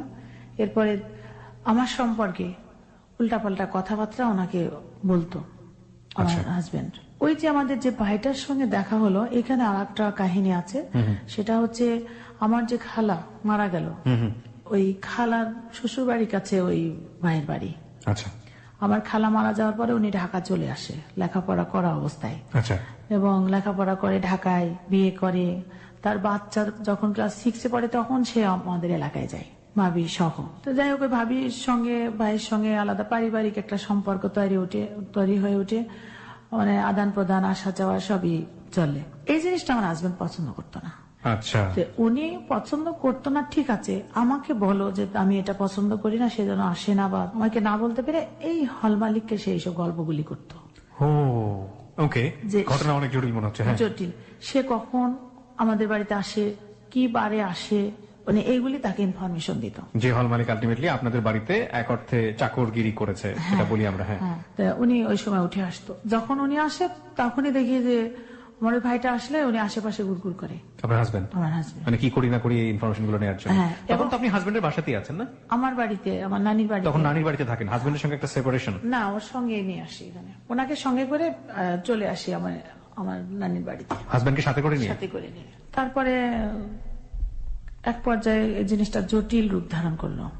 খুব স্বাভাবিক। জটিল রূপ ধারণ করলো। উনি তো নেশা করতো। আপনার হাজবেন্ড? না, ওই যে হল মালিক। হ্যাঁ, ইনি নেশা করতো, গাঁজা খাইতো। গাঁজা টাজা খাইতো, এরকম আমি এগুলি করতাম না, মাঝে মাঝে গাঞ্জাম হতো। কিন্তু ওনাকে মদ খাওয়ায় রাত্রিরে 12টায় 11টায় শীতের ভিতরে দেখা যাচ্ছে নিয়ে চলে আসতো আমার বাড়িতে। তখন আমি 2-1 দিন দেখার পরে আমি আমার হাজবেন্ডকে বললাম যে এই লোক যেন আমার বাসায় না আসে। এ কোন ধরনের অভ্যাস? আমি একটা মেয়ে মানুষ, বাচ্চা নিয়ে ঘরে শুয়ে থাকি, আর বাইরের একটা পরপুরুষ নিয়ে এসে ঘরে বিছানার পরে বসতে দেয়, শুইতে দেয়, এই কোন ধরনের কথা? যখন ওনাকে এটা জানালাম তখন উনি বলল, উনি আসলে সমস্যা হয় তোমার, আর তোমার ওই ভাই আসলে কোনো সমস্যা হয় না। মানে ওনাকে মিন করে যখন এই কথাটা বললো, তখন আমি বললাম ঠিক আছে, উনিও আসবে না, ইনিও যেন না আসে। দুইজনই বন্ধ করো। উনি আসবে না, আমি ওনাকে বলে দেবো উনি আসবে না। জি। আর তোমার ওই লোক যেন আমার এখানে না আসে। এরপরে যখন আমি দুইজনকে আসতে নিষেধ করলাম, যখন আসতে পারলো না বাসাতে, তখন আলাদা ধরনের পলিসি শুরু করলো। সেটা আশেপাশের লোকজনকে বললো, যদি ওই আমার ওই ভাইয়ের কথা বলে, ওই যদি আসে তাহলে হচ্ছে তোমরা বাইরে থেকে দরজা বন্ধ করে দেবা, দিয়ে বিয়ে পড়াই দেবা তার সঙ্গে। মানে এক ধরনের সন্দেহ আপনাকে নিয়ে, তুমুল সন্দেহ হচ্ছে। আপনি তাকে ভাইয়ের চোখেই দেখতেন? হ্যাঁ, সে আমাকে একদম আপন বোনের মতো জানতো, আমিও তাকে সেইভাবে দেখতাম। এই সন্দেহগুলো খুবই মারাত্মক। আচ্ছা, বলুন। তারপরে ওই ভাই মোটরসাইকেল নিয়ে যাওয়ার সময়, মানে আমি বাড়ি থেকে বলে দিলাম, আসলো না, আমি বললাম ভাই আপনি আসেন না, এখানে অনেক ধরনের ষড়যন্ত্র চলছে, আপনার কোনো ধরনের ক্ষতি হোক এটা আমরা চাইনি। আমার নানি এবং আমি বুঝাই বললাম যে কিছুদিন আসেন না। আচ্ছা। এরপরে উনি রাস্তায় যাচ্ছে, রাস্তার ভিতরে এসব অনেক কিছু ছেলেদেরকে টাকা পয়সা দিয়ে ওনাকে একটা হ্যারেন্স করার চেষ্টা করে। আপনার হাজবেন্ড? হ্যাঁ, মানে না, আমার হাজবেন্ড না, ওই যে ওনাকে সঙ্গে করে নিয়ে এটা করে আর কি, হল মালিক সাথে করে নিয়ে। হ্যাঁ, এটা যাই হোক, ওনাকে গায়ে হাত দেয় না, তারপরে কলার ধরে বলে যে এই এলাকায় আসলে খবর আছে। উনি বিষয়টা অনেক কষ্ট পাইছে আর কি, চলে যায়। এরপরে আমার পরে নতুন পলিসি শুরু হলো। কিছুদিন পরে শুনছি যে আমার সঙ্গে ওই হল মালিকের বিয়ে হয়ে গেছে। এই ধরনের কথাবার্তা আপনার হাজবেন্ড ছড়ালো? যখন দুজনে আসা বন্ধ, তখন এই কথাটা আসে। কিন্তু আমি তো ওই লোককে দেখতে পারি না, তখন ওই লোকের এগেনস্টে আমি, অথচ এই কথাটা আসলো যে আমার সঙ্গে ওনার বিয়ে হয়ে গেছে। এরপরে আমাদের ওই যেই ভাবি, দুঃসম্পর্কের ভাবি, ওনার সিনেমা হলে চাকরি করে, উনাকে আমার বাড়িতে পাঠায় পলিসি করে যে ওই বাচ্চা না, কবিরাজের কাছে আমার ওই চাচি, মানে ওই ভাবি শাশুড়ি যাবে, আমাকে নিয়ে যাবে। যেহেতু আমি ঘুমের ওষুধ খেয়ে ঘুমন্ত অবস্থায়, মন খারাপ, তো আমার হাজবেন্ড আবার ওকে বলে নিয়ে যান তো, একটু মন টন ভালো হয়ে আসবে না, একটু বেড়াই টেড়াই নিয়ে আসেন। উনি নিয়ে যাই আমাকে, বললাম না আমি যাবো না, যেহেতু স্বাভাবিক না, অস্বাভাবিক। তারপরে একটা গাড়ি ভাড়া করে দিয়ে নিজেই আমাকে উঠাই দিয়ে আসলো। তখন আমি, ওটা হচ্ছে পাবনা জেলার ভিতরে, আমার ওই ভাবির মায়ের বাড়ি। তো আমার ওই চাচি মানে ভাবির শাশুড়ি, আমি ও আমরা তিনজন বাচ্চা নিয়ে চলে গেলাম ওর বাবার বাড়ি। ওনারা পিঠা টিঠা বানাইছে, খাওয়ার আয়োজন করছে। হঠাৎ রাত্রি 1:30টার সময় আমরা ওখানে ঘুমাই আছি। 1:30টার সময় লোকজন, মানে ঘুমন্ত অবস্থায় রাত 1:30 বাজে, তখন গাড়ি ভরে লোকজন চলে আসছে বাড়িতে। ওকে, দরজা ধাক্কাধাক্কি করছে, অনেক ইয়ে করছে, সরসার করছে। উঠে পড়ছি যে কি অবস্থা। পরে শুনে যে ওই হল মালিক নাকি, ওনাকে নাকি পাওয়া যাচ্ছে না, আমি নাকি ওনার সঙ্গে ওখানে গেছি। ঠিক আছে, হাজবেন্ড যখন এগুলো কথা বলে তখন এবং মানুষ কিছুটা হলেও বিলিভ করা শুরু করে। হ্যাঁ, হাজবেন্ড আমার উঠাই দিছে গাড়িতে, আমি ওখানে যাব না। আবার লোকজন নিয়ে সেই ওই বাড়িতে আসছে, মানে আপনাকে একটা ফাঁদে ফেলার চেষ্টা করছে লোকজন নিয়ে, এবং নিয়ে আসছে কাঁদতে ওই হল মালিকের ভাইদের সঙ্গে করে নিয়ে আসছে। তখন আমি বললাম যে সকালে কবিরাজ দেখাবো আর কি, রাত্রির এই ঘটনা। তখন ভোর থাকতে থাকতে আমি বললাম যে হল মালিক এখানে আসবে কেন? তখন আমি আমার ওই হাজবেন্ডকে সঙ্গে করে ভোরেই অন্ধকার থাকতে থাকতে আমি তাহলে আগে বাড়িতে যাব, কি হয়েছে আমার জানা দরকার। তবে ওনার সঙ্গে চলে আসলাম। এসে আমি বাড়িতে না এসে আমারই এক পরিচিত বোনের ওখানে উঠলাম, যাকে পরিস্থিতিটা বুঝি যে ওখানে লোক পাঠাই যে উনি হলে আছে কিনা, আসলে এ ধরনের কোনো ইয়ে হয়েছে কিনা সঠিক তদন্ত করার জন্য আমি একটা আমার ওই বোনের এক ছেলে পাঠাইলাম। এসে বলে না, হল মালিক আছে। হ্যাঁ, হল মালিক আছে, কই এ ধরনের তো কোনো কিছু শুনলাম না। কিন্তু যেভাবে লোক নিয়ে গেছে, গাড়ি ভরে লোক দিচ্ছে, সেটা অনেক কিছু ঘটে গেছে এরকম একটা কিছু। তখন আমি বললাম ঠিক আছে, পরিবেশ শান্ত, সমস্যা নাই। আমার আবার অনেক বড় বড় চুল ছিল আর স্লিম ছিলাম। আমাকে আমার ওই বোনের মেয়েটা আমার সাজাইতো, শুধু টিপ করাইতো, লিপস্টিক করাইতো, চুল বেঁধে দিত, সাজগুজ করাই আমাকে। এবার বলছে এবার বাড়ি যান, একটা স্টুডিওতে যায়, একটা বউ সাথে ছবি উঠায় তারপরে বাড়ি যায়। এভাবে হাসি খুশি করে আমার হাজবেন্ডের সঙ্গে বাচ্চা নিয়ে আমি চলে আসলাম। স্টুডিওতে ছবি উঠালাম, সত্যি ওকে সঙ্গে করে ছবি উঠে বাড়ি আসছি। আসার পরে দেখছি গ্রামের লোক আমাকে দেখে দৌড়াচ্ছে, মানে কি যেন একটা ঘটনা আমার বাড়িতে ঘটছে। পরে বাড়ি পর্যন্ত যে দেখি বাড়ি বোঝা হয় লোকজন, আমার নানি কান্নাকাটি করছে। ওই সময় দেখছি আমাদের ওই ভাইও আসে নানির সাথে ইয়ে করছে। আপনি হল মালিকের সঙ্গে চলে গেছেন? হ্যাঁ, হল মালিকের সাথে আমার বিয়ে হয়ে গেছে। ওকে ওকে। এখন আমার হাজবেন্ডের পলিসি সব এলোমেলো হয়ে গেল। ওই তো ওই লোকের সঙ্গে বাড়িতে নিয়ে আসতে, তাই না? তখন আমার বোন তো আবার ওর ভাবি হয়, এই বিষয়গুলি সে বাড়িতে চলে যায়, যাই সবার সঙ্গে শেয়ার করে। আচ্ছা, তখন মানে ঘটনা আলাদা হয়ে গেল, খুব স্বাভাবিক। আলাদা হয়ে গেল। বাড়িতে যখন সবার সঙ্গে আলোচনা করে সবাই বলে এতগুলি ফার্নিচার, এত গহনা, এত জিনিসপত্র সব অন্যজনার হয়ে যাবে, তুই যে কোনো পলিসিতে ওকে এখানে আবার নিয়ে আয়। মানে আমাকে শ্বশুর বাড়িতে আবার নিয়ে যাওয়ার জন্য সবাই বুদ্ধি দেয়। কাকে সেটা কাকে নিয়ে আসার কথা বলে? মানে যে কোনো পলিসিতে আপনি কাকে নিয়ে আসবেন? আমাকে। ওকে, মানে আমার সঙ্গে হল মালিকের বিয়ে হয়ে গেছে, এরকম কথাবার্তা। এইভাবে ওকে যখন মানুষ উল্টা বুদ্ধি দিতে লাগলো, তখন ওই হল মালিকের বিরুদ্ধে, তখন সে বিরুদ্ধে চলে গেল। আপনার হাজবেন্ড? হ্যাঁ, যে বাড়িতে পরামর্শ করে আমাকে পলিসি করে যে আমার মামাতো বোনের বিয়ে, তুমি গহনা টহনা গুলি উঠাও, চলো বিয়ে খেয়ে আসি। মানে নর্মাল একটা ব্যবহার করলো। তখন আমি গহনা টহনা গুলি উঠায় বাড়িতে তো রাখতাম না, ব্যাংকে রাখতাম, আমি উঠায় ওর সঙ্গে বিয়ে খাতে গেছি। বিয়ে খেতে যাই দেখি যে বিয়েও না কিছু না, মিথ্যা কথা বলে আমাকে ওর বাড়িতে নিয়ে গেছে। হ্যাঁ, আমাকে ওইভাবে নিয়ে গেছে। তখন আমি চিন্তা সব বোঝার পরে আমি তখন, আমার বোন আমাকে আজে বাজে কথা বলছে, মরতে পারিসনি তুই, এইভাবে কলঙ্কিত করছিস, আমাদের সবার মুখ ছোট করছিস, সেভাবে কথাবার্তা বলছে আমার বোন। স্বাভাবিক, তার খারাপ লাগছে, ওই বাড়ির তো বউ সে, মানে আমার চাচা শ্বশুরের ছেলের সঙ্গে বিয়ে হয়েছিল আর কি। যাই হোক, পরে আমি কি করছি, রাত্রিরে বললাম যে আমি ঠিক আছে, আমি থাকবো, আমি তোমার বাড়িতে যাই থাকবো না, আমি আমার বোনের বাড়িতে থাকবো বলে আমার বোনের বাড়িতে আমি ঘুমাইছি। আর ওই জানালার কাছে সারা রাত বসে থাকছে, আমি বের হয়ে পলাই কিনা। মানে আমি যখন ওর বাড়িতে গেলাম না, আমি ওর পলিসি করলাম আমি ওর বাড়িতে যাবো না, ওর বাড়ি থেকে যখন বের হয়েছি আমি বাড়িতে যাবো না, আমি এখানে থাকবো। মানে আপনার শ্বশুর বাড়ি? শ্বশুর বাড়িতে। যখন আমি ওখানে থাকলাম, ভোরে রমজান মাস ছিল, সবাই চেরি খাই ঘুমাইছে। আমার বোনের মেয়েটাকে বললাম যে বাবু গেটের চাবিটা একটু দাও না। হ্যাঁ, ওকে ফুসলায়, যাই হোক, ওর কাছ থেকে 10টা টাকা নিয়ে আমি আমার ওই বাচ্চাটাকে চাদর দিয়ে জড়াই শীতের মধ্যে অন্ধকারের ভিতরে বাঁশের ঝাড় দিক দিয়ে চলে আসি। এসে একটা ফার্স্ট ট্রিপ একটা গাড়ি পাই, বাস, ওই বাসে করে আমি বাড়িতে চলে আসছি। বাড়ি মানে কোথায় এটা? আমার যে বাড়িতে, নানি বাড়িতে যেখানে নানির আমি বাড়ি, থাকি, right. এখানে আমি বাচ্চাটা নিয়ে চলে আসছি। আমি স্বাভাবিক বাড়িতে যে কান্নাকাটি করছি যে কি হলো, এটা এলোমেলো সব হয়ে গেল। তো রাত্রিরে যে আমার বোনের বাড়িতে আমি ভাত খাই নাই, আবার সকালে ভোরে তো পালাই আসছি, খাই নাই। নানি আমাকে খাবার দিচ্ছে, এর মধ্যে আমার ভাই চলে আসছে, আমার ইমিডিয়েট বড়টা।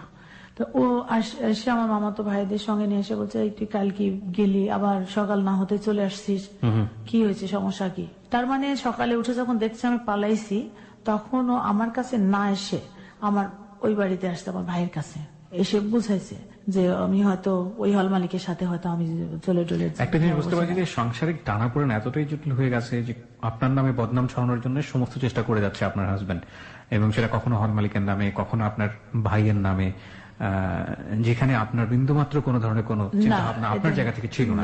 আপনি সেটাই বলছেন। হ্যাঁ, বলুন। তারপর তখন আমি বলছি যে ঠিক আছে, তোরা এতদিন চাইছিস আমি ওর সঙ্গে সংসার করব না, ছাড়াই নেওয়ার জন্য অনেক চেষ্টা করছিস, আমি আসি নাই, রাইট, তোরা আনতে পারিস নাই। আর আজকে আমি বলছি যে আমি ওর সঙ্গে সংসার করব না, তোরা আমাকে সংসার করাতে পারবি না। কারণ একটা স্বামী বেঁচে থাকতে সংসার করছে, সে অবস্থায় যদি পরপুরুষ ঘরে এসে বসে থাকে, এই জন্য দায়ী কে? এই জন্য দায়ী তো সে তো নিয়ে আসছে। রাইট। আর আমি নিষেধ করার কারণে আমার সঙ্গে আর একটা কলঙ্ক জুড়াই দিছে, জটিলতা।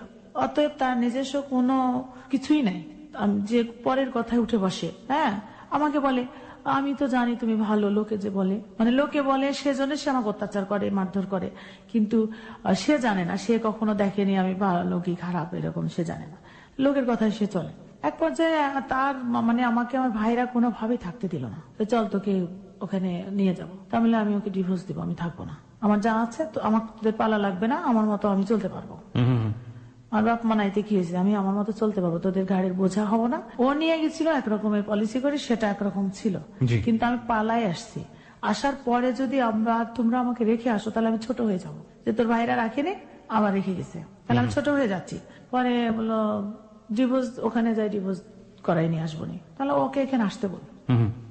না, ওখানে দুলা ভাই আছে, বোন আছে, যাই ওখানে একটা ব্যবস্থা করব। আমি কিন্তু গাড়ির ভিতরে জিদ করে আবার গেলাম, যে শাড়ি পরে গেছিলাম ওই শাড়ি পরে আবার ওইভাবেই আবার গেলাম না খেয়ে। তা আমি গেলাম গাড়ির ভিতর, বলছি আমার ভাইকে যে তুই আমাকে যদি রেখে আসিস, তো এবার তো বাড়িতে আসছিলাম, এরপরে কিন্তু বাড়িতে আসবো না, আমার কতদিন তালা বন্ধ করে রাখবে, আমার চুল পাইকে যাবে, দাঁত পড়ে যাবে, আমি যেদিন সুযোগ পাবো সেদিন ওখান থেকে পালাবো, আমি ওর সাথে সংসার করবো না। মানে আপনার মনের মধ্যে সংকল্প তৈরি হয়ে গেছে? হ্যাঁ, আমি ওর সাথে কোনোভাবেই সংসার করবো না, আমি লোকের বাড়ি কাজ করে খাওয়া প্রয়োজন হলে, তাও আমি ওর সাথে সংসার করবো না। তারপরে ঠিক আছে রেখে আসবো না, নিয়ে আসবো, এসব বলি, নিয়ে যে সব চেঞ্জ, যাওয়ার পরেই সব চেঞ্জ। মানে ও এসব বলে গেছে ওদেরকে যে আপনার নিয়ে আসেন, আমার ভাই নিয়ে গেছে, নিয়ে যায় ধাক্কা মেরে আমার বোনের বাড়ির দরজা আগে ওখানে ফেলে দিয়ে আসলো, কোনো কথা নেই। আমার বোন চুল ধরে মার শুরু করে দিল। তখন আমার বোনকে আমি বললাম, আমি এই তোদের বাড়ি থাকবো না, আমি থাকলে ওর বাড়িতেই যাই থাকবো। মানে আপনার জামার বাড়িতেই থাকবে? হ্যাঁ। তারপরে আমি ওই বাড়িতে, আমার শাশুড়ি এসে নিয়ে গেল, ওই বাড়িতে থাকলাম, কিন্তু আমাকে তালা বন্ধ করে রাখে, বের হতে দেয় না। আমার শাশুড়ি চুরি করে খাবার দিয়ে আসে, এমনকি বাথরুমে গেলেও চোরকে যেমন ধরে নিয়ে যে দাঁড়ায় থাকে দড়ি দিয়ে বেঁধে, ওইভাবে সে আলাদা ভাবে দাঁড়ায় থাকতো, বসে থাকতো, আমি যখন টয়লেটে যেতাম। মানে আপনার স্বামী এভাবে আপনাকে পাহারা দিত? পাহারা দিত। এক সময় আমাকে কি করে, ওই পা কেটে দেয়, পায়ে রক কেটে যায়, রক্তাক্ত হয়ে যায়, মানে এখানে দাঁড়ালে রক্ত যায়, দূরে যায়, ছুটে পড়তো, মারতে মারতে এই অবস্থা করে। আমার শাশুড়ি ওই বেটনবিট মলম নিয়ে এসে দেয়, মুখটা কোন রকম বন্ধ হয়ে যায়, বেঁধে রাখা, কিন্তু ভিতরে ইনফেকশন হয়ে আমার সেপটিক হয়ে যায়, অবস্থা খুবই করুণ। আমি পলিসি করলাম যে আমাকে তো তালা বন্ধ করে রাখছে, এই যে এইগুলি করছে, তা আমার তো একটা বিকল্প ব্যবস্থা করতে হবে। সেই সময় বলে তোর রূপ দেখি লোক ভুলে যায়, তোর এই রূপ আমি নষ্ট করে দেব, তুই আমার কাছ থেকে চলে যাবি, যাই অন্য জায়গায় সংসার করবি, এটা আমি হতে দিব না। বলে অ্যাসিড নিয়ে আসে, কখন আমি জানি না, অ্যাসিড নিয়ে এসে ঘরে রেখে দিছিল।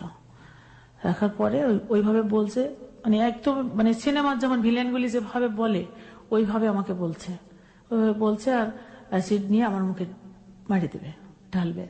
তখন আমি চিৎকার করে, সন্ধ্যাবেলা আজান পরে আমার শাশুড়ি নামাজে বসছে, ওইসবে চিল্লাতে শুরু করছি যে আমাকে অ্যাসিড মারি ইয়ে করছে।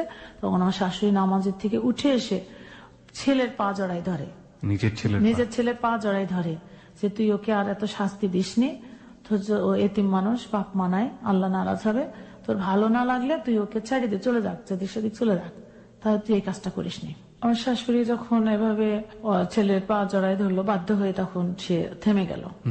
আমি চিন্তা করলাম যে এভাবে যদি আমি জিদ করতে থাকি তাহলে আমাকে তালাবন্ধ অবস্থায় থাকতে হবে, কতদিন থাকবো। আমি পলিসি করলাম যে ওদের সঙ্গে মিল দিয়ে চলি, ওদের সঙ্গে মিল দিয়ে চলে একটা পর্যায়ে স্বাভাবিক হয়ে যাবে, তখন আমি পালাই যাব। মানে খুব পরিকল্পিত হবে এখান থেকে বের হতে হবে, আপনাকে বের হতে হবে। এর মধ্যে আমার ভাইরা করছে কি, আমাকে ওখানে রেখে এসে আমার যে জিনিসপত্র ছিল, আমার সংসারের যত জিনিসপত্র ছিল সব গাড়ি বোঝাই করে ওদের কাছে পাঠাই দেয়। মানে যা করবো ওখানে গিয়ে করো, এখানে কিছু হবে না। না, মানে আমাকে দিয়ে আসলো ঠিক আছে, তারপর আমাকে দিয়ে এসে বলে আসছে যে ও যদি বাড়াবাড়ি করে তুমি মারি ফেলো, ফেলে রশি দিয়ে টাঙায় রাখো, আমরা কেউ তোমার নামে কেস করবো না, কিছু বলবো না। এটাতে আরো মানে ভাইরা তো রাগ করে বলছে, কিন্তু সে পাওয়ারটা বেশি পেয়ে গেছিল, যে তো কেউ নাই, আমি যা করব তাই। কিন্তু আমার শাশুড়ি, ভাসুর, এরা আমার দেবর ননদ, এরা আমার ভালোবাসতো, আর আমাকে ভালো ইতে দেখতো। ওরা বলতো যে দিক দুই চোখ যায় চলে যাও। যাই হোক, আমি বললাম এখানে আলাদা করে বাড়ি করবো, এই করবো তাই করবো, বুদ্ধি টুদ্ধি দিতে দিতে আস্তে আস্তে তালাও বন্ধ করা, মানে তালা দিয়ে বাইরে যেত না, মানে তালাটা খুলতে পারলেন? হ্যাঁ, তালাটা খুলতে পারলাম। তারপরে আমি যখন স্বাভাবিক পরিস্থিতি, যখন কিছুটা স্বাভাবিক হয়ে আসে, তখন আমার তো টার্গেট আছে, আমি চলে যাব। আমি এখানে কোথায় যাবেন কোনো প্ল্যান নাই, কিন্তু আপনি বের হয়ে যাবেন। আমাকে বের হতে হবে। এর আগে আমার যখন বাচ্চা মারা যায়, যাওয়ার পরে আমি অ্যাবনর্মাল হয়ে যাই। বাচ্চার কথা মনে উঠলে আমি ওয়ালের সঙ্গে মাথা ঠুকতাম। আচ্ছা আচ্ছা। ওই এমন অবস্থায় আমার চোখের একটা সমস্যা হয়ে যায়। রাজশাহীতে ডাক্তার সালাউদ্দিন ছিলেন, ওনার ওখানে আমি ট্রিটমেন্ট করতে গেছিলাম। তা একজন মহিলা ডাক্তার ছিলেন, ডাক্তার খোদেজা নামের, ওনার সঙ্গে আমার একটু পরিচয় হয়। তখন উনি বলছিল যে তোমার যদি তেমন কোনো সমস্যা হয় কখনো, তাহলে আমার কাছে চলে আসে। উনি ওনার একটা কার্ড দিয়েছিল আমাকে। আচ্ছা আচ্ছা। তো আপনি কার্ডটাকেই মনে প্রাণে মনে করেছেন যে ওখানে গেলে হয়তো আপনি কিছু একটা পাবেন। আচ্ছা। এরপরে কি করলাম, পাশের বাড়ি এক মহিলাকে ডেকে আমার যে আলমারিতে শাড়ি টাড়ি ছিল, এইগুলি সুতার কাপড়গুলি কাঁথা পড়ার নাম করে সে ভাঁজ করে করে কাঁথা পড়লাম, বুদ্ধি খাটালাম, দিয়ে সেলাই করতে দিছি অন্যের বাড়িতে। অনেকগুলি কাপড় আমি বের করে করে এভাবে দিয়ে দিছি এবং গহনা দিয়ে দিছি। ওই মহিলাকে আমাকে সাহায্য করবে পালাতে, মানে ওর কাছে প্ল্যানগুলো আপনি শেয়ার করতেন? হ্যাঁ। আর ছোট বাচ্চা, তখন এই বাচ্চাটা নিউমোনিয়া হওয়ার পরে উনি তো শুধু অসুস্থই হয়, যে আমার যে অশ্রু। তো আমি বাচ্চা ফেলে রেখে কোথায় যাব, কিভাবে এই করবো, তো ওকে সঙ্গে নিতে হবে। এক পর্যায়ে যেদিনকে আমি বের হয়ে যাব, সেদিনকে আমি পলিসি করলাম, বাজারে পাঠাইলাম। ওরা ওই এলাকার ভ্যান গাড়ি চলে, টাপাওয়ালা ভ্যান, রিক্সা না, ওইটাতে করে আমাকে চরে সেই আবেদের ঘাট বলে সেখানে আমাকে রেখে আসবে, ট্রলারে আমি ওই পারে পার হব। এমন একটা পর্যায়ে যে উনি বাজারে গেছে, এই সময় যারা আমাকে পার করে দিয়ে আসবে তারা আমার বোনকে বলে দিছে যে সে পালাই যাচ্ছে। এমন সময় আমি ধরাটা খাইছি, আর 10-15 মিনিট হলে কিন্তু আমি চলে যাই। এরপরে ও এসে শুরু করলো আমাকে আবার মারধর, যে তুই এই জন্য আমার সঙ্গে নাটক করছিস, পলিসি করছিস, তুই অমুকের সাথে চলে যাবি, সেই জন্য। মানে ওদের ধারণা আমি হল মালিকের সঙ্গে চলে যাবো, পালিয়ে যাবো। তখন আবার নতুন ভাবে মারি আমাকে ঘরের ভিতরে আবার আটকাইছে, ঘরের ভিতর দিয়ে চিকল উঠাই দিছে। তালা আনতে গেছে আমার বোনের কাছে। এই সুযোগে দরজার ফাঁক দিয়ে দেখি আমার ওরে এক ভাবি বাড়ির ভিতরে আসছে। তো আমি দরজা দিয়ে বলছি যে মেজাপ আমার দরজাটা একটু খুলে দেন। তো ওরা কিন্তু এগুলি জানে না যে এই ঘটনাগুলি ঘটছে। উনি চিকল খুলে দিছে, আর আমি ঘর থেকে বের হয়ে গেছি বাচ্চাটা কোলে নিয়ে। আর ও গেটের কাছে এসে ধরে ফেলছে, পালাতে পারি নাই। তখন আমাকে উঠানে, মানে আমি দৌড়াচ্ছি আর আমার পিছনে পিছনে দৌড়াই বেড়াচ্ছে, বাচ্চা কোলে নিয়ে আমি দৌড়াচ্ছি। এইভাবে এক পর্যায়ে আমাকে এই জায়গায় ঘুষি মারার পরে আমি সেন্সলেস হয়ে যাই। আপনার চোখের উপরে কাঁটাটা ওইটা? হ্যাঁ। জ্ঞান যখন ফিরে তখন দেখি আবার শাশুড়ি আমাকে নিয়ে কাঁদছে, আর চারিদিকে লোক আর লোক। ওর চাচাতো ভাবি টাবি আশেপাশের লোকজন এত বাজে বাজে কথা বলছে আমাকে, যে তোক ছাড়িয়ে অমুকের কাছে চলে যাবে, মানে নোংরা নোংরা গ্রামে যে কথাবার্তা হয়। তখন আমি জিততে মানে ওইসব কথা শোনার পর তো ফেসে গেলাম। ওই সময় তো আমি ধরা খেয়ে গেলাম। আমার এখন আমি সত্য বললেও সেটা কেউ বিশ্বাস করবে না। আগে কিন্তু সবাই আমাকে বিশ্বাস করছে, কিন্তু ওই সময়টা কিন্তু আমাকে আর বিশ্বাস করবে না, তাহলে পালাই যাচ্ছিল কেন এটা। তখন আমি বললাম যে উল্টা পাল্টা আজেবাজে যখন কথা বলছে, তখন আমি মাটি ছুঁয়ে কসম করছি যে ঠিক আছে, আমাকে যখন এত কলঙ্ক এত কথা বলা হচ্ছে, আমি ওই লোকের সঙ্গে একদিনের জন্য বিয়ে করবো। হ্যাঁ, ওই দিন ছিল 26শে মার্চ। আমার মনে হয় ওটা আমার জীবনের একটা স্বাধীনতা। আমি ওই দিনকে একটা যুদ্ধের থেকে আমি একটা স্বাধীনতা অর্জন করছি। পরে ওরা কাজী ডেকে আমাকে ডিভোর্স করাই দেয়। ওখান থেকে ডিভোর্স করে আমি আর তখন কোথায় যাব? কত বছরের সংসার আপনাদের ওই ডিভোর্স করা পর্যন্ত?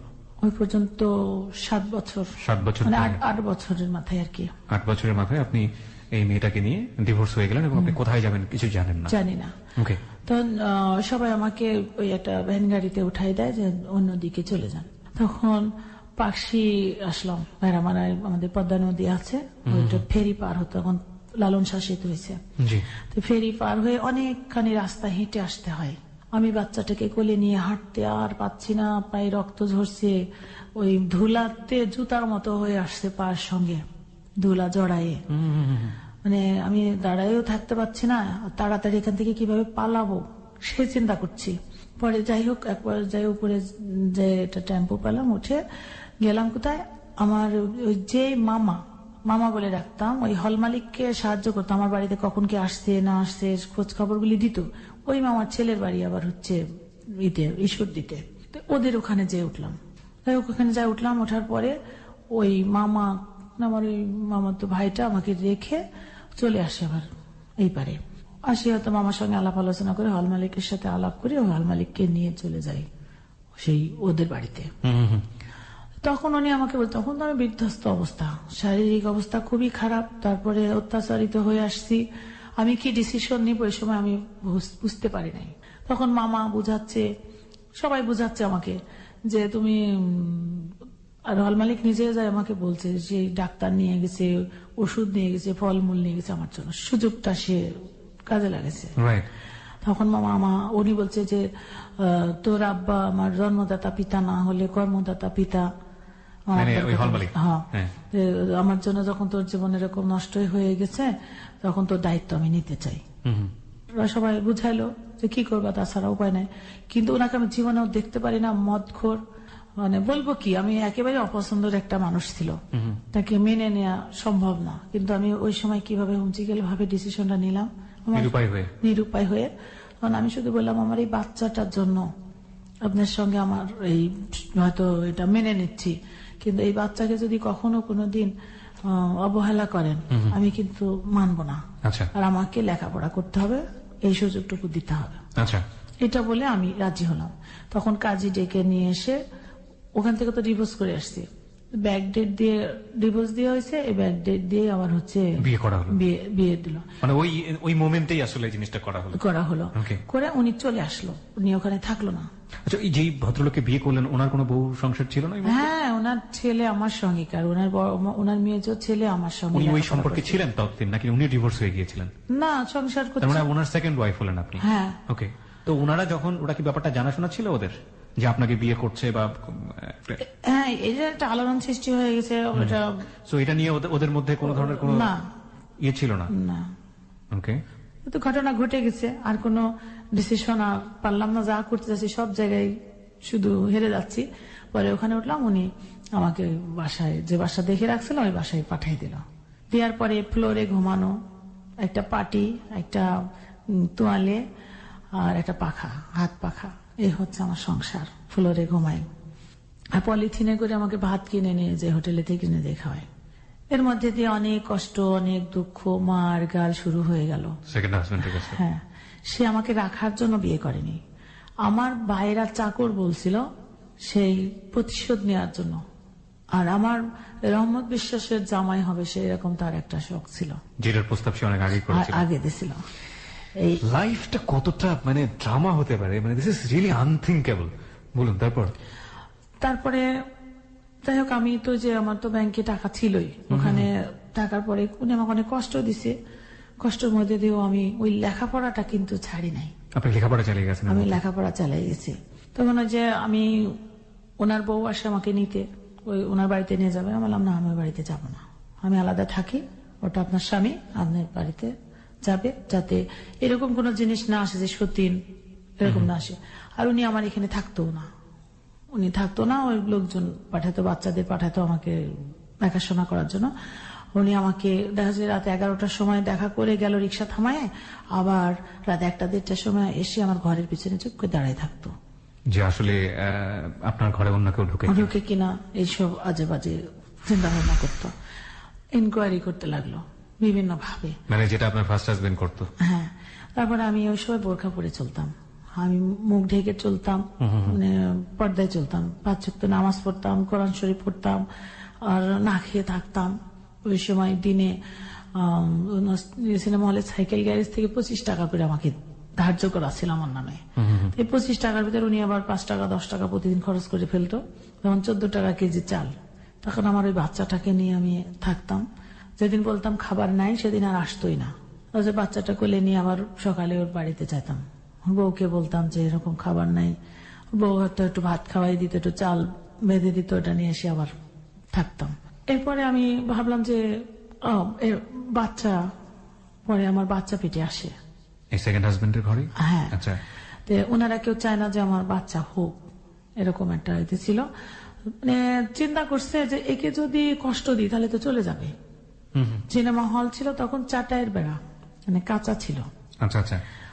আমার ব্যাংকে কিছু টাকা ছিল, আমার কিছু গহনা ছিল, তো বলে তোমার এখানে বাড়ি করে দিব, হ্যাঁ তুমি হল পাকা করার জন্য টাকাগুলি দাও। মানে এত ভালো ব্যবহার করে তখন আমার কাছ থেকে টাকাগুলি নেয়, নিয়ে ওই হল যখন দিল, ফাউন্ডেশন দিল, তখন আমার বাড়ি করার জন্য একটা ফাউন্ডেশন দিল। তখন আমার ভাই, উনি দেশের বাইরে থেকে এসে কন্ট্রাক্টারি করতো। তো ওই কাজটাও আমার ভাই পেল। আমার বাহিনী যে আছে উনি এই ফাউন্ডেশনটা দিয়ে দিল। দেওয়ার পরে হঠাৎ করে আমার ভাই হার্ট অ্যাটাক করে মারা গেল। আমার এই ভাইটা মারা যাওয়ার পরে আমাকে বেশি অত্যাচার করছে উনি, যে আমার আর কোনো অভিভাবক নাই, কেউ আমাকে দেখবে না, এরকম একটা তার ভিতরে ছিল। তারপরে বাচ্চা পেটে নিয়ে আমি লেখাপড়া করতে লাগি। প্রথমবার আমাকে পরীক্ষা দিতে দেয় না, ফর্ম ফিল আপ করছি। দ্বিতীয়বার আমি কান্নাকাটি করছি যে আবার ফর্ম ফিল আপ করলাম 95 সালে এসএসসি। তখন ফর্ম ফিল আপ করার পরে কাঁদছি আর কি, পরীক্ষার আগের দিন, যে ভাত দাও না দাও সেটা বড় কথা না, আমি এতিম, আমার বাবা মা নাই, অন্তত লেখাপড়াটা যদি করার সুযোগ দিতাম তাও আল্লাহর কাছে এটা সওয়াব পাইতাম। এইভাবে যখন বললাম তখন মনটা নরম হলো। তো ঠিক আছে, যদি অ্যাডমিট কার্ড আসে তো পরীক্ষা দাও।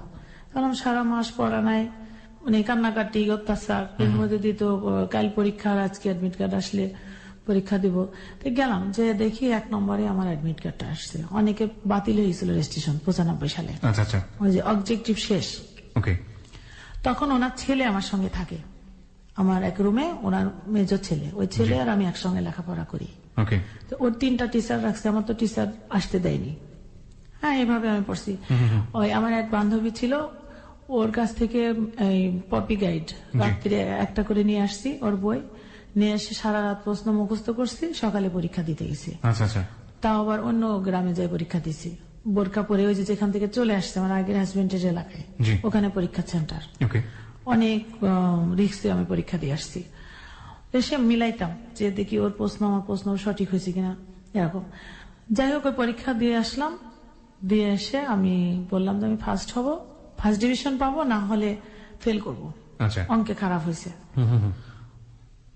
আমি ফার্স্ট ডিভিশন পরে রেজাল্ট আসার পরে আমি গেলাম, যে দেখি আমি 762 আমার মার্ক পাইছি টোটাল, লেটার পাইছি, কিন্তু অঙ্কে 29 ফেল করছি। প্রথমবার আপনি ফেল করলাম। মানে এত ভালো, সব পরীক্ষা ভালো হয়ে অঙ্কে 29, 28 পালে গ্রেস দিত, 27-28 গ্রেস আছে, কিন্তু 29 এমন একটা দিতে গেছে যেটাতে করার ছিল না। পরে আমি উন্মুক্ত বিশ্ববিদ্যালয়ে আবার ভর্তি হলাম। তখন আপনি দমে যাননি? না। তারপরে লেখাপড়া যখন আমি করতে লাগলাম, এখানেও বাধা, লেখাপড়া করতে দিবে না। এবারে বাচ্চা পেটে আসলো, এই বাচ্চা হওয়া পর্যন্ত, মানে বাচ্চা পেটে থাকতে আমি প্রথম সেমিস্টার পরীক্ষাটা দিই, তারপরের পরীক্ষাটা বাচ্চা কোলে নিয়ে দিই।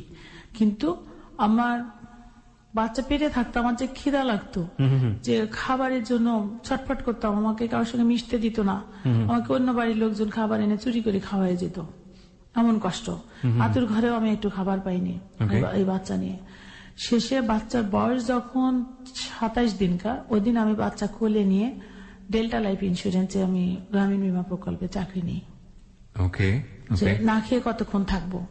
ওই বাচ্চা এই বাচ্চা 2টা বাচ্চা হয়ে গেল। এদিকে লেখাপড়া চালাচ্ছি, আর চুরি করে করে চাকরি করতাম।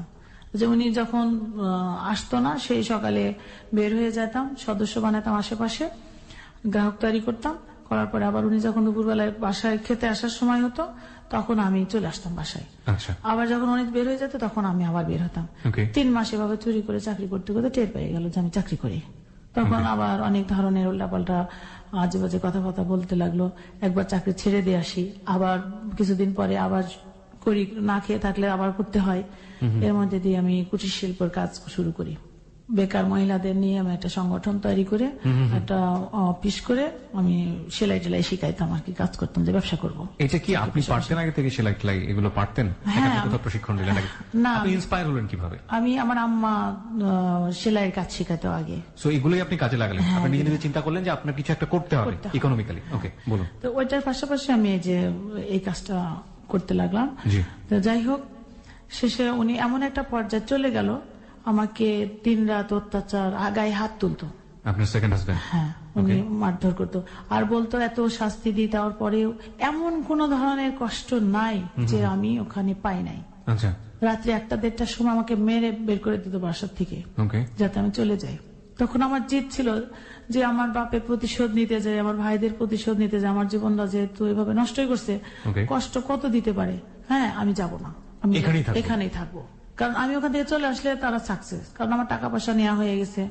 হ্যাঁ, আমার বাবার মান সম্মান যেটা যাওয়ার চলে গেছে, আমার ভাইয়েরা তার কাছে নত স্বীকার করে নাই। আচ্ছা। তারপরে আমি ওনার এভাবে এসএসসি পরীক্ষা দিয়ে এসএসসি পাশ করলাম। পরবর্তীতে পাশ করে আমি ইন্টারমিডিয়েট ভর্তি হলাম। আচ্ছা। ইন্টারমিডিয়েট কি ওপেন ইউনিভার্সিটিতে? হ্যাঁ। তাছাড়া তোমার চাকরি, লেখাপড়া, বাচ্চা মানুষ করা সম্ভব না। জি। তারপরে ইন্টার পরীক্ষা লেখাপড়া করতে করতে যে কুটির শিল্পের ব্যবসা টবসা হাবিজাবি করি। কত সালে এটা? এটা 2001-এ। 2001-এ আপনি এটা শুরু করলেন কুটির শিল্পের ব্যবসা? কুটির শিল্প। আচ্ছা। এরপরে আমি আর যখন টিকতেই না পারলাম, আমি ঢাকা চলে আসি। আপনি বাধ্য হলেন যে না, সম্ভব হচ্ছে না। তখন আপনার তো কিছুটা হলো অর্থের সংস্থান হয়েছে? হ্যাঁ, আচ্ছা, হয়েছে। আমি ঢাকা চলে আসি। কত সালে ঢাকা আসলেন? 2001-এই আসলাম। কোথায় আসলেন? ঢাকায় এসে আমার পরিচিত আমার এলাকার একটা মেয়ে থাকতো মিরপুরে, ওখানে আসলাম। আপনি কি চাকরিটাকে সব ছেড়ে দিয়ে চলে আসলেন? ওই চাকরি আমি যেখানে যাব সেখানেই করতে পারবো, সমস্যা নেই। আচ্ছা। আর এই যে বিজনেসটা যেটা ছিল? বিজনেস তো রাতারাতি আমার অফিস টফিস সব করে লুটপাট করে নিল। কে লুটপাট করে নিল? এখন লুটপাট তো উনি ছাড়া তো আর কেউ করবে না। আমি যখন আগায় যাচ্ছিলাম, আমি ঢাকায় আসছি, আবার আমাকে বিভিন্ন ভাবে নিয়ে যাওয়া হয়েছে। আমি কয়েকবার গেছি আসছি এর ভিতরে। এর মাঝখানে ক্ষুধায় না থাকতে পেরে বাচ্চাদের নিয়ে রেল লাইনের উপরে আত্মহত্যা করতেও গেছি আমি, 2 বাচ্চাকে নিয়ে। যখন ট্রেন আসছে, বাচ্চারা বলছে আম্মু আমরা মরবো না, তোমরা না মরলে তোমরা বাইরে থাকো, আমি মরি। তখন চিৎকার করে কাঁদছে যে আমরা তোমাকে মরতে দিব না। আরে তোরা তখন ছোট। এমন পরিস্থিতিতে আমার থাকতে হয়েছে। অবশ্যই এর মাঝে আর একটু কথা আছে। আমি পৌরসভাতে চাকরি করতাম, আমার ভাই চেয়ারম্যান ছিল, আমার চাচাতো ভাই। ও আমাকে এই সমস্যা দেখে আমাকে চাকরি দিল। মাস্টার রোলে আমি ওখানে চাকরি করতাম, অফিস সহকারী হিসাবে। তো আমি যেখানেই কাজ করছি, উনি সেখানেই তার বউকে বা তার ফ্যামিলিতে এমন ভাবে কথা বলছে যে আমার বাজে সম্পর্ক তার সঙ্গে, মানে আমি যেন না টিকতে পারি। আমাদের সামাজিকতায় যেটা হয়, একটা মেয়ের সাথে যদি একটা ছেলের বন্ধু সম্পর্ক থাকে, সেটা নিয়ে মানুষ একটু দৃষ্টিকটু ভাবে দেখে জিনিসটাকে। হ্যাঁ, উনি অত্যাচার যেটাই করুক আমাকে গায়ে হাত তুলতো, মারতো। একদিন আমি প্রতিবাদ করছিলাম, আমি লাঠিটা ফেলে দিলাম। তারপরে বাইরে বের হয়ে এসে দেখছি যে আর একটা লাঠি নিয়ে আমাকে মারছে। আমি ওই লাঠিটাও ফেলে দিলাম। তখন আমার বড় চুল ছিল, চুল হাতের ভিতরে পেঁচাই নিয়ে আমাকে ফ্লোরে ফেলাই দিয়ে জুতা দিয়ে লাত্তানি কেলানি, মানে যা খুশি সেভাবে সে মারছে। তখন দেখলাম যে সেপারেট বাড়ি, আর কেউ নাই আশেপাশে। তখন আমি ওনার কলার চেপে ধরলাম, উঠে ধরে টেনে নিয়ে যায় ছোপার পর বসালাম। তখন চুপ করে বসে থাক, আমার গায়ে যদি একটা হাত দিছিস তোর হাত ভেঙে দেবো। তুই মনে করছিস আমার কেউ নাই, স্বামী বলি খাতির করি তাই যা খুশি তাই করবি? তখন আমার দিকে হা করে তাকায় আছে, মানে ফুলন দেবীর রূপ। সেদিন থেকে আমার গায়ে আর হাত তুলতো না, কিন্তু ক্রিমিনালি করে বেড়াতো, লোকজনের কাছে আমার সম্পর্কে উল্টাপাল্টা কথা বলে বেড়াতো। ওকে। যেসব মানুষরা কোনোদিন আমার দিকে নজর তুলে তাকায়নি, আজে বাজে কথা বলার সাহস পায়নি, তারা আমার দিকে উল্টাপাল্টা প্রস্তাব দেয়, খারাপ খারাপ কথা বলে। আমি এই জন্য বাধ্য হয়ে ঢাকা চলে আসছি যে আমি দেশের বাইরে চলে যাব। আচ্ছা। ঢাকাতে এসে যে একটা আশ্রয় নিলাম, আমার এলাকার একটা মেয়ে থাকতো মিরপুরে, ওখানে আশ্রয় নিলাম, নেওয়ার পরে সিদ্ধান্ত নিলাম দেশের বাইরে চলে যাব। আচ্ছা। এর মধ্যে আমি আবার পৌরসভায় চাকরি করা অবস্থায় আমার কাজ, বাসায় একটা মেয়ে কাজ করতো, ওর একটু জমি ছিল, ঘর সহ, কাঁচা ঘর সহ, কিস্তিতে কিনে এনেছিলাম। আচ্ছা। সমিতি করলাম, আশা সমিতি। আচ্ছা। ওখানে টাকা উঠায়, প্রথম বছর টাকা উঠায় কিস্তি দিয়ে শোধ করে, তারপরে বছর আবার টাকা দিয়ে রেজিস্ট্রি করে ওইখানে আমি বাসা ভাড়া থাকতাম, আগে না থেকে ওই বাড়িতে থাকতে লাগলাম। তারপরে আমি সিদ্ধান্ত নিলাম আমি বিদেশ চলে যাব, থাকবো না। ঢাকায় এসে ইয়ে করলাম, বাচ্চা দুটাকে মাদ্রাসায় ভর্তি করলাম মিরপুর 6 নম্বরে, যে ওরা ওখানে থাকবে। আর বিক্রমপুরের এক মহিলারা ছিল খুব দুঃখী, খুব ভালো, তো ওনারা আমার বাচ্চাদের দায়িত্ব নিল। ওনাদের কাছে রেখে আমি বাইরে যাব, টাকা পাঠাবো, ওনারা দেখবে, এরকম একটা সিদ্ধান্ত নিলাম। নেওয়ার পরে ওই যে বাইরে তখন তো নিজস্ব মোবাইল ছিল না যে এত কথা বলার মতো, তখন ফোন ফ্যাক্সের দোকানে যে কথা বলতে হতো। আচ্ছা। তো এইখানে আমি বাড়িটা বিক্রি করে দিলাম ওরই এক বোনের কাছে, বিদেশ যাওয়ার জন্য। আচ্ছা। বাড়িটা বিক্রি করে দিয়ে আমি ঢাকায় এসে আমি একটা জায়গায় টাকাটা রাখি, আর রেখে আমি সব টিকিট কাটা হয়ে গেছে। সৌদিতে আলসামামা হসপিটালে আমি একটা ক্লিনার সুপারভাইজার হিসাবে একটা চাকরি পাই, তো ওখানে আমি চলে যাব পাকা। এর মধ্যে উনি কিভাবে আমার ঠিকানা পেয়ে গেছে। ঠিকানা পেয়ে যাওয়ার পরে আশেপাশে সব মস্তান পোলাপান ডেকে নিয়ে বলছে যে এই মহিলা নারী পাচার করে, শিশু পাচার করে। ওই যে আমি ফোন প্যাক্সে যে কথা বলি, ফ্লাইট কবে যাব, কবে টিকিট কাটা হয়েছে কিনা, ওরাও তো শুনছে। কোন বিষয়ে বলছি তা তো জানে না, ওরা ফোনের দোকানের ওরাও জানছে। এসে তখন জিজ্ঞাসা করছে, তখন ওরা বলছে হ্যাঁ মহিলা তো বিদেশ যাওয়ার, ওর সাথে কথাবার্তা কয়, মিলে গেছে। আমি বাসায় নাই, এর মধ্যে আমার বাচ্চাগুলিকে নিয়ে চলে গেছে। মানে হাউ মাউ করে বাচ্চাদের দেখে কাঁদতে শুরু করছে, আর ওরা তখন ছোট, বাবা কাঁদছে, ওরাও কাঁদতে লাগছে। তখন লোকজন জিজ্ঞাসা করছে এটা কে, যে আমার বাবা। হ্যাঁ, তখন সেই মহিলা হলো শিশু পাচার করে, নারী পাচার করে, আমার এই বাচ্চা দুটা চুরি করে নিয়ে এসে বিদেশে পাচার করার জন্য। এটা আপনার হাজবেন্ড গিয়ে ওদেরকে বলছে। ওখানে যে নোংরা কথাগুলি বলছে, আমাকে ক্লাবে উঠাই নিয়ে যাবে, চাঁদা চাই 50,000 টাকা ছেলেরা। হ্যাঁ, আমি বললাম চাঁদা দিব কেন, দিবেন কেন জানেন না, পরে ছেলে বাচ্চা বিদেশে কত পাচার করেছেন, কত টাকা ইনকাম করছেন, দেন। তা আমি এক পর্যায়ে বললাম যে না, আমি তোমরা যেটা ভাবছো আমি সেটা না, ওটা আমার হাজবেন্ড, তোমাদের অত বড় আমার ছেলে আছে তাই বলছি। ওইভাবে কথা বলছি, সিনেমা অভিনয় করলে তো ভালো পারতেন। আমি যে মহিলার শেল্টার ওখানে নিয়েছিলাম, আমি পরে ওই মহিলার, কারণ তোমাদের সঙ্গে ক্লাবে যাব না, আমি এখানে যাও, তো ওই মহিলার কাছে গেলাম। তো ওই পাশে আর একটা মহিলা ছিল, আমাকে খুব ভালোবাসতো, উনি আমার সঙ্গে গেছে। এই অবস্থা দেখে যাওয়ার পরে দেখি ঘটনাটা আসলে উল্টা, মানে এই মহিলাকে হাত ধরে ও এখানে আসছিল। আচ্ছা আচ্ছা। এসে মানে আমার জমি বিক্রি করা টাকাটা মহিলার কাছে দিছিলাম না, অন্য জায়গায় রাখছিলাম, যে কারণে মহিলার রাগে ক্ষোভে আমাকে ওর হাতে ওরকম ফাঁসাই দিছে। যাই হোক, এরপরে আমি ওদেরকে টাকা আমাকে কিছু দিতেই হয়। আমার গায়ে ইয়ে ছিল, গলায় মালা ছিল, এটা দিলাম। ওদের বললাম যেটা নষ্ট করো না, আসলে আমার কাছে কোনো টাকা পয়সা না, বিদেশ যাওয়ার জন্য সব জমা দিয়ে দিছি, বাড়ি বিক্রি করে নিয়ে এসে টাকা হলে পরবর্তীতে আমি তোমাদের কাছ থেকে নিয়ে নিব। হ্যাঁ, পরে আমি টাকা দিয়ে 10,000 টাকা দিয়ে আমি মালাটা আমার ছাড়াই নিয়ে আসি, তারপর আমি বাড়িতে যাই। আমার টিকিট হয়ে গেছে, আমি চলে যাব, বাচ্চাদের নিয়ে গেছে, সেই জন্য আমি বাধ্য হয়ে যে এত বড় একটা ঘটনা ঘটাইছে, তাহলে যাই হোক বাড়ি চলে গেলাম। যে আমি অ্যাক্সিডেন্ট করলাম, অ্যাক্সিডেন্ট করে আমার পা ভেঙে গেল, ডিসপ্লেস হয়ে গেল হাঁটু। তারপরে আমার আর বিদেশ যাওয়া হলো না। তখন আমাকে ওরা আরো কাছে পেল, তখন যে আমার টাকা আছে, বাড়ি বিক্রি করার টাকা আছে, ছেলে বেলে কৌশল ওই টাকাগুলি নিয়ে ধান্দা করে। পরে একটা বাড়িতে, ওই হলের পাশে একটা বাড়িতে ভাড়া থাকি, থাকার পর বাড়ি বিক্রি করে ফেলছি। তখন বাড়ি বিক্রি করতে কি হয়েছে, তোমার তো বাড়ির ফাউন্ডেশন দিয়ে আছে, তুমি এখানে কোন রকম ঘর করে আসি উঠো। আমার যে টাকাগুলি ছিল সেইগুলি দিয়ে আমি আবার ওই ফাউন্ডেশন দিয়ে ওখানে আমি আবার ঘর করি। ঘর করার পর আমি বললাম যে আমি কালকে বাড়িতে উঠে যাব, যে কাজ বাকি আছে পরে করলেই হবে। আমি রাত্রে 11টার সময় বলছি, উনি বাড়ি গেছে, যাই ভোরে 6টার সময় ওনার আগের বউ বাচ্চা কাচ্চা নিয়ে এসে বাড়ি দখল করে নেয়। আপনার টাকায় গড়া বাড়ি, আমার এটা সে দখল করে নেয়। তখন কি আর তাকে ক্ষমা করা যায়? অনেক অত্যাচার, অনেক নির্যাতনের পরে বাড়িটা করলাম আমি, পঙ্গু মানুষ, তখন আমার 2 বগলে ক্যান্সার দিয়ে চলি, আমি 1 বছর আমি ক্যান্সার বগলে করে চলছি।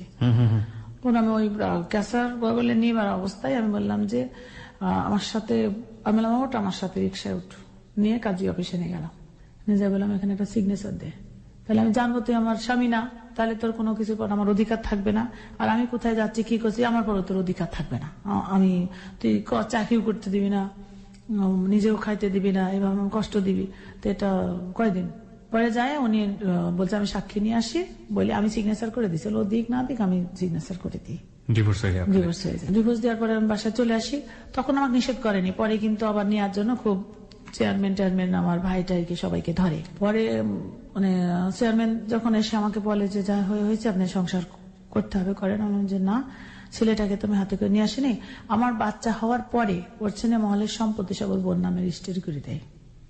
আপনার বেবি হওয়ার পরে? হ্যাঁ, আমার অংশীদার হয়ে গেল, আমার পুত্র সন্তান হয়েছে, সে কারণে ওই জমি জায়গা সব ছেড়ে, মানে আপনার অশ্রু ছাড়া পরের সন্তান কি ছেলে ছিল?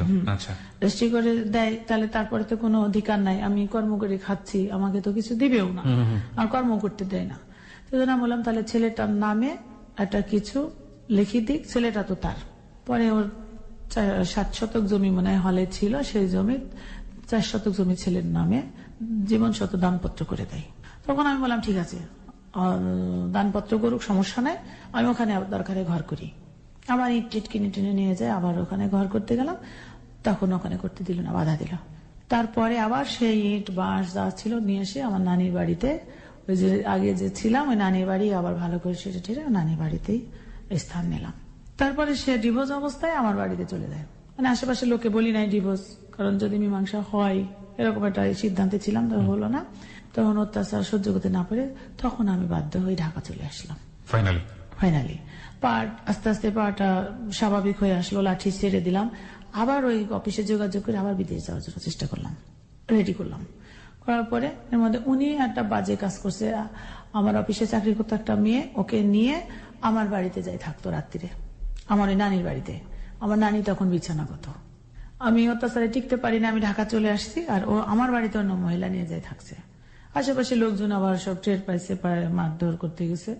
তারপরে চিন্তা করছে সবাই যদি জানতো যে আমার সাথে ডিভোর্স হয়েছে তাহলে কিন্তু কেউ এটা মার দিত বা কেউ একটা ডিসিশন নিত, যাই হোক ওরকম পরিস্থিতিতে ইয়ে করেনি। আমি পরে যাই শুনলাম যে এই ঘটনা, ওখানে আমার আবার টিকিট কাটা হয়েছে, আমি আবার চলে যাচ্ছি হসপিটাল এইতে চদিতে, নতুন ভাবে আবার ইয়ে করছি।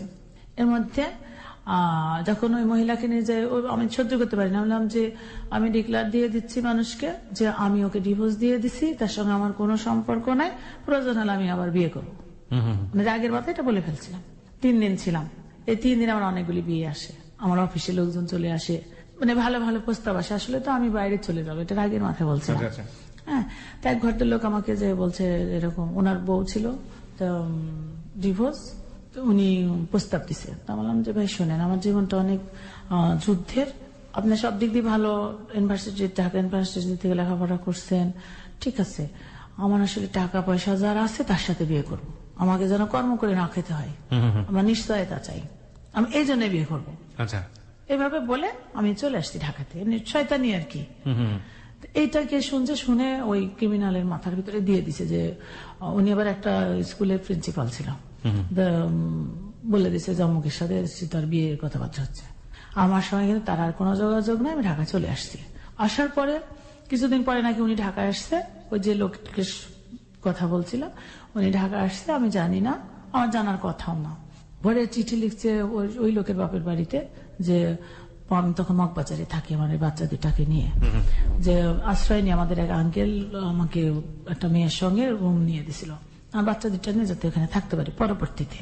এরপরে কি করছে, ওই লোকের বাড়িতে বলছে যে আপনার ছেলে নারী ঘটিত বিষয়ে মগবাজারে একটা বাড়িতে আটকায় রাখছে, লোকজন বন্দি রাখছে, যদি বাঁচাতে চান এখনই টাকা পয়সা নিয়ে যান, অমুকের মেয়ে, এইভাবে বলছে। তখন বাড়িতে একটা আলোড়ন সৃষ্টি হয়ে গেছে, একটা ছেলেকে যদি মারের কথা শুনে করে, তো ওর আবার ভাইয়ের কাছে আবার ওর মেজো ভাই ফোন করে বলে, তো বলছে না ভাই তো আমার কাছে, সে জ্বর আসছে অসুস্থ হয়েছে তাই আমার কাছে, মিথ্যা একটা ইয়ে ছড়ানোর পরে আমি বিদেশ যাবো বলে আমি আবার বাড়ি গেছি, বাড়ি যাই শুনছি যে আমাকে নাকি লোকজন মারধর করছে, আটকে রাখছে, সময় এই ধরনের কথা বলছে, তা খারাপ লাগে না শুনতে। আর আমি ওর বাড়িতে গেলাম, ওই লোকের বাড়িতে। তো ওনার মাকে জিজ্ঞাসা করলাম যে কালাম্মা কি হয়েছে? তখন একটা চিঠি আমাকে দিল, যে চিঠিতে এই লেখা। দেখছি যে ওর বক্তব্য অন্যজন একদিন লিখে ওদের বাড়ি পাঠিয়েছে। বলে আমি আমার বাড়িতে গেছি। আমার বোন করছে কি, আমাকে তালা বন্ধ রাখছে, আমি বিদেশ যেতে দিবে না, তুই আমরা চাকরি পাইনি, তুই 2 দিন পরে চাকরি পাইস, কাজ পাইস, ব্যাপার কি, মানে উল্টাপাল্টা কথাবার্তা। বিদেশ যাই কি করবি তা আমরা জানি, কারণ এইসব কথাবার্তা তো হল মালিকের কথা। তাছাড়া হল মালিক যা বলছে সব ঠিকই বলছে, মানে তখন আমার বাড়ির লোকজন ওর পক্ষে, ও যেভাবে বুঝাইছে এইভাবে বলছে। আমার পাসপোর্ট সব কাড়ি নিয়েছে, আমাকে আটকাবে। আমি ধাক্কা মারি ফেলে দিয়ে দৌড় দিছি, পা ন্যাংরা আমার সাথে। তারপরেও পারেনি, আসি রিক্সা নিয়ে আসি, দেখছি যে ওই ক্রিমিনাল দুজন বসে বসে গল্প করছে। আমার আর সহ্য হয়নি, বিদেশ যা বন্ধু, ওরা পাসপোর্ট কাড়ি নিয়েছে, এত বড় দুর্নাম। অনেক কলার চাপে ধরে ওই বাজারের মধ্যে দেখছি বসে আছে, রিক্সা থেকে নেমে ধরে 2জনকে মায়ের, একজনকে মায়ের সাইড করে রাখছি, আর 3টা দাঁত ভেঙে দিছি আমি। তারপরে ওনাকে আমি মারছি। বলছি তার আগে থানাতে একটা দিয়ে আসছিলাম, জিডি করে আসছিলাম, ওসি সাহেব বলে আসছিলাম যে আমাকে নিয়ে এসে অনেক ষড়যন্ত্র করছে, আপনারা, আমি আইনের আশ্রয় চাই। পরে মায়েরই ধরে আমি কলার ধরে নিয়ে যাচ্ছি, চল। ওসি বলে তো খুঁজি পায় না, আমার সাথে চল। হ্যাঁ, তোর বাঁচি থাকার কোন অধিকার নেই, তুই আমার জীবনটাকে এরকম তছনছ করে দিলি কে? ওখানকার সংসার ভাঙার মূলে সে, আবার এই লোকের নিয়ে কথাবার্তা বলছে সে। এই এক ব্যক্তি এতগুলি ঘটনা ঘটাচ্ছে। পরে থানায় নিয়ে যেতে সে পালাই যায় আমার হাতের ভিতর থেকে। শার্ট আমার হাতেই আছে, মাথাটা বের করে খাটো মানুষ ধরে দিছে। ওই অবস্থায় আসে ওই লোক যে আমাকে প্রস্তাব দিছিল বিয়ের, যাকে নিয়ে এসব কথাবার্তা হচ্ছে, উনি বসেছিল ওইটা চার একটা দোকানে। ওকে মারার একটু আগে এসে দেখছি উনি বসে আছে। তাহলে ওনাকে আমি ডাকালাম, রিক্সা লাগবে, ওনাকে ডাক। তখন আমি তো আর এক ফুলন দেবী হয়ে গেছি। ওনাকে ডেকে আমি বলছি যে আপনি বিয়ে করতে চাইছিলেন, বিয়ে করবেন? তখন উনি বলছে আপনি যে আমাকে বিয়ে করবেন না, আমার টাকা নাই। তা বললাম যে টাকা নাই, ঠিক আছে, আপনি ডাল ভাত নুন ভাত তো খাওয়াইতে পারবেন? তা পারবো। তাহলে আমি বিয়ে করে আপনার বাড়িতে উঠাতে পারবেন? তো বলছে পারবো। দেখেন কিন্তু আপনার সঙ্গে কিন্তু আমি প্রেরিত করিনি যে আপনাকে আবার বিয়ে করে জায়গায় জায়গায় দৌড়া বেড়াতে হবে, আর আপনার সব জানি শুনিয়ে করছেন। যাক, ওইভাবে ওর বন্ধু টন্ধু মিলে থানায় আসলাম। আসি আমি ওসি সাহেবকে বললাম, সবাইকে বললাম। আর একটা ঘটনা আমি ঘটাই ফেললাম ওই জায়গাটা। আরেকটা বিয়ে করলেন? হ্যাঁ, তৃতীয় বিয়েটা। হ্যাঁ, ওকে। অদ্ভুত একটা চেইন। প্রথম হাজবেন্ডের কাছ থেকে বাঁচার জন্য তৃতীয় বিয়ে, দ্বিতীয় হাজবেন্ডের কাছ থেকে বাঁচার জন্য তার আরেকটা বিয়ে করতে হচ্ছে। এবং এটা কেন করতে হচ্ছে? সামাজিক ভাবে একটা মেয়ের একটা ছেলের কাছে জায়গা ছাড়া কোন একটা মানুষ সহজভাবে সেটা নিতে চায় না, সবারই একটা অ্যাডভান্টেজ নিতে চায়, এবং সেটা থেকে বাঁচার জন্য সে একটার পর একটা স্কিপ করে যাচ্ছে। This is very interesting. এবং এটা ইন্টারেস্টিং হলো, this is hard reality of our society, এবং এটাকে অস্বীকার করার কোনো উপায় নেই। বলুন তারপর। তখন ওনাকে নিয়ে আমি আবার ঢাকা চলে আসলাম, আমার বিদেশ যাওয়া আর হলো না।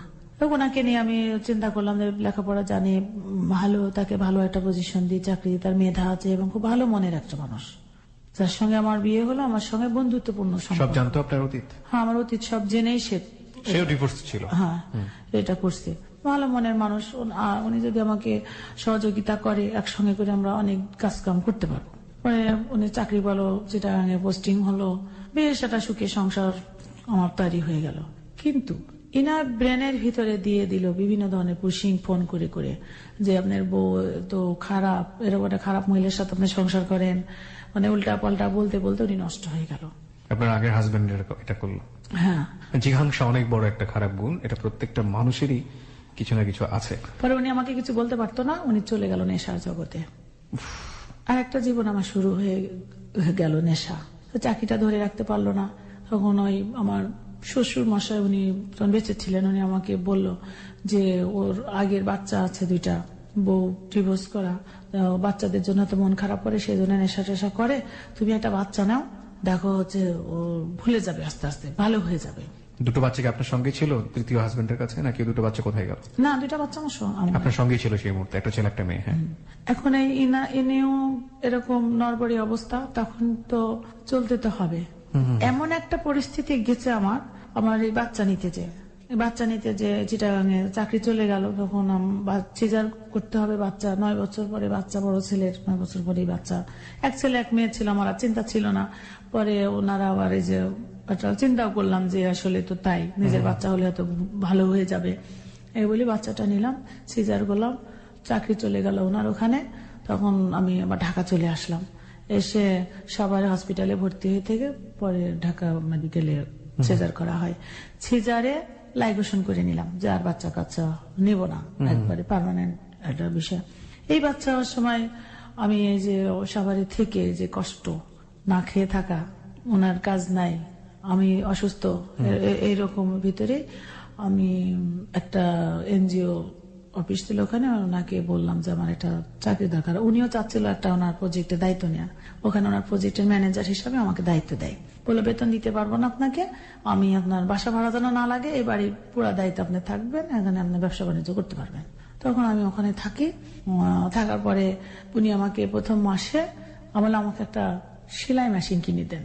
আমার বেতন দেওয়া লাগবে না, কিন্তু আমার জন্য 1500 টাকা বাজেট করেন, একটা পুরাতন সেলাই মেশিন কিনে দেন।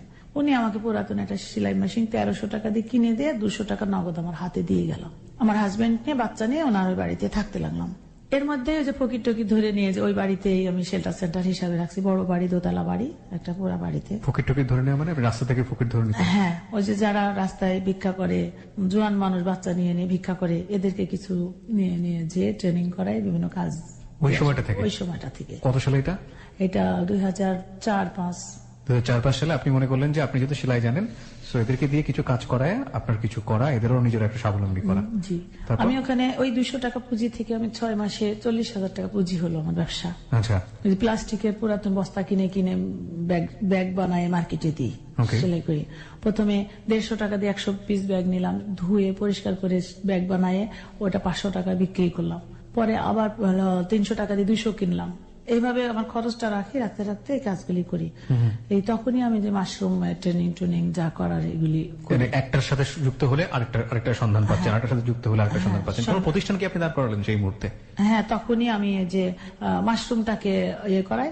আর এনজিওটা আমি যখন ওই অবস্থায় ওখানে ছিলাম, যখন পৌরসভায় চাকরি করতাম 99 সালে, ওই তখন এনজিওটা রেজিস্ট্রেশন করছিলাম।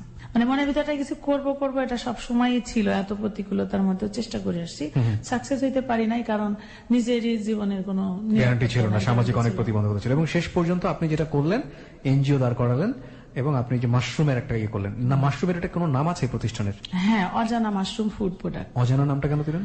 আমি নামটা হচ্ছে এখানে এই বাচ্চা সিজারে লাইগেশন করছি, 3 মাস পরে আবার কনসেপ্ট করছে। ওকে। লাইগেশনের পরে লাইগেশন ফেল হয় আবার বাচ্চা। এটা আমি টের পাই, হচ্ছে আমি নিশ্চিন্তে আছি, লাইগেশন করা আর বাচ্চা টাচ্চা হবে না, কোনো ব্যবস্থা নিয়ে নাই। 6 মাস যখন সিজারের পর বাচ্চা, তখন 3 মাসের পেটে আবার সেই বাচ্চা পেটে করে ধরেন সেলাই করছি, রাত্রে 2:30-3টা পর্যন্ত মেশিনে সেলাই করছি। তখন ধরেন উনি নেশা করে, একদম নেশার জগতে উনি হচ্ছে একদম মগ্ন। ওনাকে প্রতিদিন 100 টাকা করে দিতে হবে নেশার জন্য। হ্যাঁ, তারপরে বাসা ভাড়া, ছেলে বলে কৌশল নেই, বাচ্চা পেটে আর বাচ্চা কোলে, এগুলো নিয়ে আপনি এই ফাইট করে গেছেন, রাস্তা থেকে ফকির তুলে নিয়ে এসে। ধরেন এমন অবস্থা যে আমার ওই সেলাই ছিঁড়ে যাবে, ফেটে যাবে আমি যদি নড়াচড়া করি। তারপরে পেট ধরে ধরে একটু করে হাঁটছি, বসছি, আবার বাসে উঠছি। মানে কাজ করতে হলে তো আমাকে দৌড়াদৌড়ি করতে হবে। এক পর্যায়ে 7 মাস যখন বাচ্চা পেটে, তখন সেলাই ফেটে গেল। ও মাই গড। ওই সেলাই ফেটে গেল, আমার কাছে টাকা নাই। ওখানে এক চাচি ছিল, মারা গেছে, উনি আমাকে 100 টাকা দিল যে মা তুমি হসপিটালে যাও, ডাক্তার টেস্ট করো, তোমার যে অবস্থা তুমি যখন তখন মারা যাবা। পরে ওই যায় ডাক্তার বলে সর্বনাশ, অক্সিজেন দিয়ে রাখে যে সিজার করে দিল। আবার ওই সিজারে এবার মেয়ে হলো, মানে 2 ছেলে, এরপরে আবার মেয়ে হলো। ম্যাচ হয়েছিল না, এই অবস্থায় বাচ্চা হলো। এই অবস্থায় আপনার সংসারে ফাইট করতে হয়েছে। হ্যাঁ, তো এই বাচ্চার নাম রাখছি অজানা। সেই অর্থে আপনি মাশরুমের এটার নাম রাখলেন অজানা। জি। অজানা তো অনেকেই চিনবে, এটা সাফারে নাকি কোথায়? না, প্রথমে তো সবারই ছিলাম, পরে এখন যে বাড্ডাতে আমার প্রতিষ্ঠান করছি। কত বছর হলো প্রতিষ্ঠানের বয়স? ট্রেড লাইসেন্স করছি পরে, কিন্তু 2006 সাল থেকে আমি মাশরুম নিয়ে কাজ করি। আচ্ছা, আপনি শুরু করেছিলেন কয় টাকা দিয়ে? সবকিছু যদি বলি মিলাই বলি 1300 টাকার মেশিন দিয়ে, তাই তো? এখন আপনার এই যে অজানা ফুড প্রোডাক্টস, যেটা আপনি বললেন মাশরুম চাষ করেন, একটা এনজিও দাঁড় করিয়েছেন, সেই এনজিও কি কি কাজ করে আপনার? এনজিওটাকেও ওই মাশরুমের একটা সাপোর্ট দিচ্ছি, মানে ফকিরদেরকে হেল্প করেন। আমি যত জানি যে এখন পর্যন্ত আপনি সেটা করে যাচ্ছেন, ফকিরদেরকে নিয়ে গিয়ে আপনি ট্রেনিং করান, ওদেরকে কাজের ব্যবস্থা করে দেন।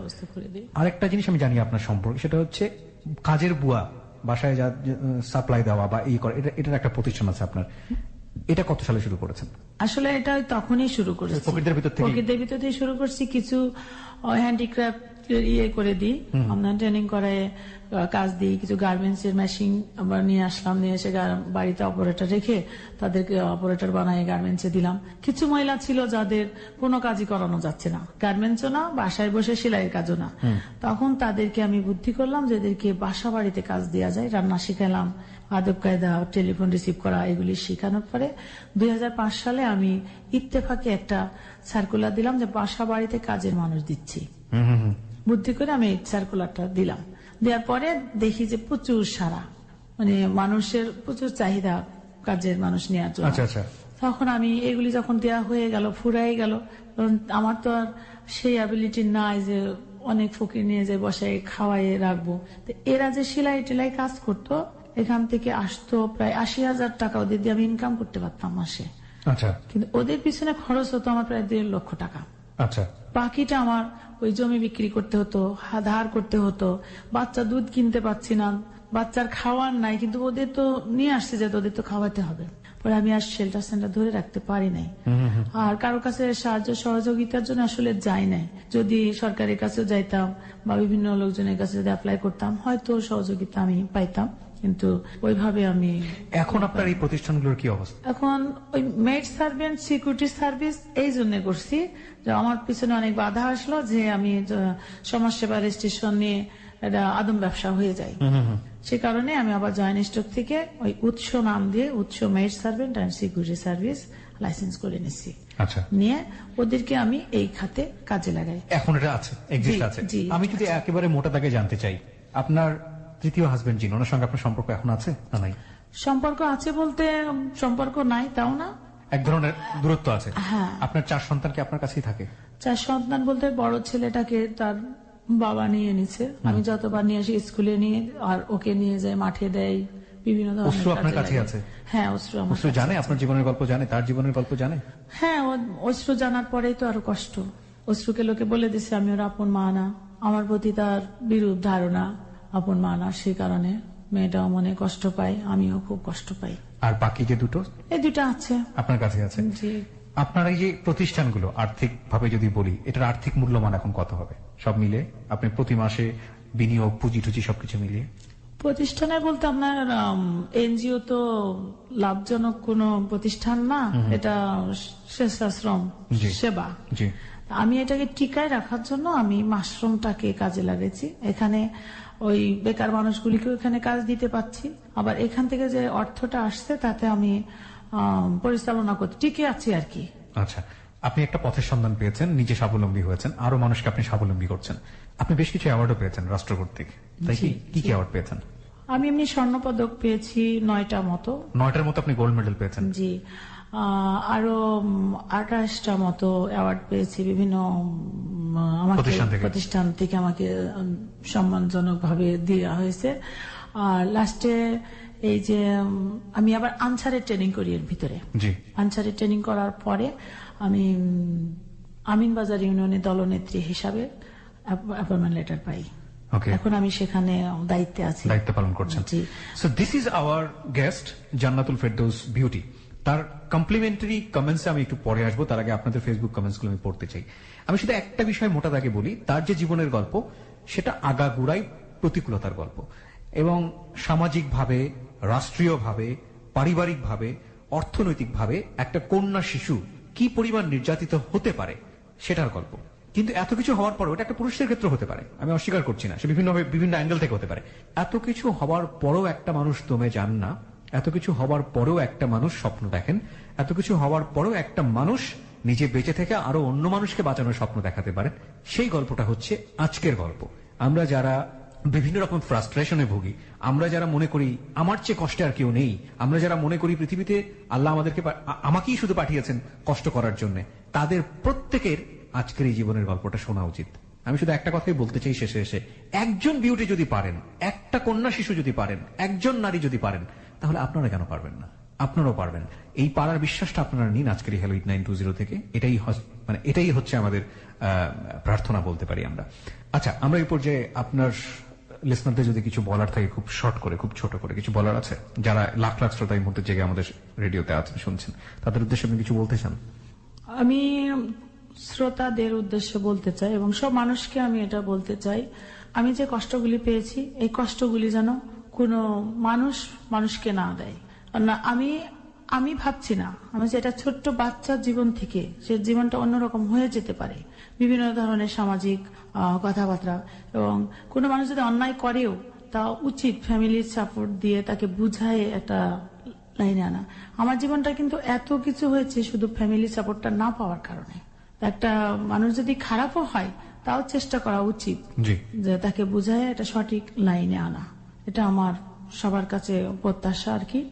আর আমি ভিক্ষা বৃত্তি নিরসনের পরে কাজ করি, অনেক অনেক সমস্যা আমার নিজের গেছে, তারপরেও আমি হাল ছেড়ে দেইনি। আমি একটা পর্যায়ে আসছি, এখন এই কাজটা সামাজিক দায়িত্ব, এটা আমার একার কাজ না, এটা সারা বাংলাদেশের মানুষের কাজ।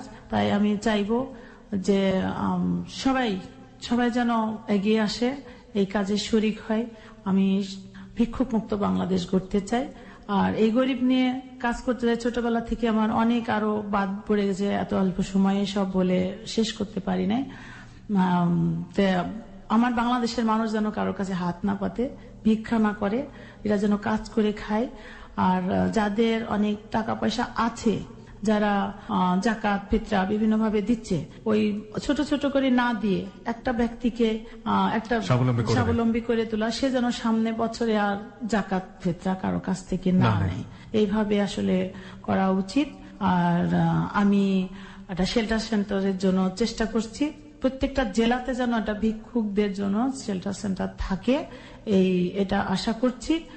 আর আমি চাই যে নারীরা যেন নিজেকে ছোট মনে না করে, যে একটা অ্যাক্সিডেন্ট হয়েছে ওখান থেকে শেষ হয়ে গেলাম, বা অনেকে আত্মহত্যা করে, নষ্ট হয়ে যায়, এসব কিছু না করে আমরা কিছু করতে চাই।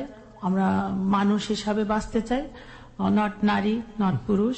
মানে নিজের পায়ে দাঁড়ানোর জন্য প্রত্যেকটা নারী যেন এই সৎ সাহস নিয়ে, বুকে সাহস নিয়ে ঘুরে দাঁড়ায়। এই ঘুরে দাঁড়ানোর গল্পটি হোক প্রত্যেকটি সাহসী মানুষের গল্প, শুধুমাত্র নারীরা না, প্রত্যেকটি মানুষ যেন আমরা আজকের এই গল্প থেকে কিছু নিতে পারি। শেষ করতে চাই আজকের ক্লোজার প্রেজেন্স হেল 920 প্রিয় শ্রোতা, যারা এতক্ষণ আমার সঙ্গে ছিলেন, অত্যন্ত ভালো লাগা তাদের প্রতি। আমরা বিশ্বাস করি একজন বিউটি পথ দেখালে অসংখ্য বিউটি সেই পথে হাঁটবে। অনেক ভালো থাকুন, শুভরাত্রি।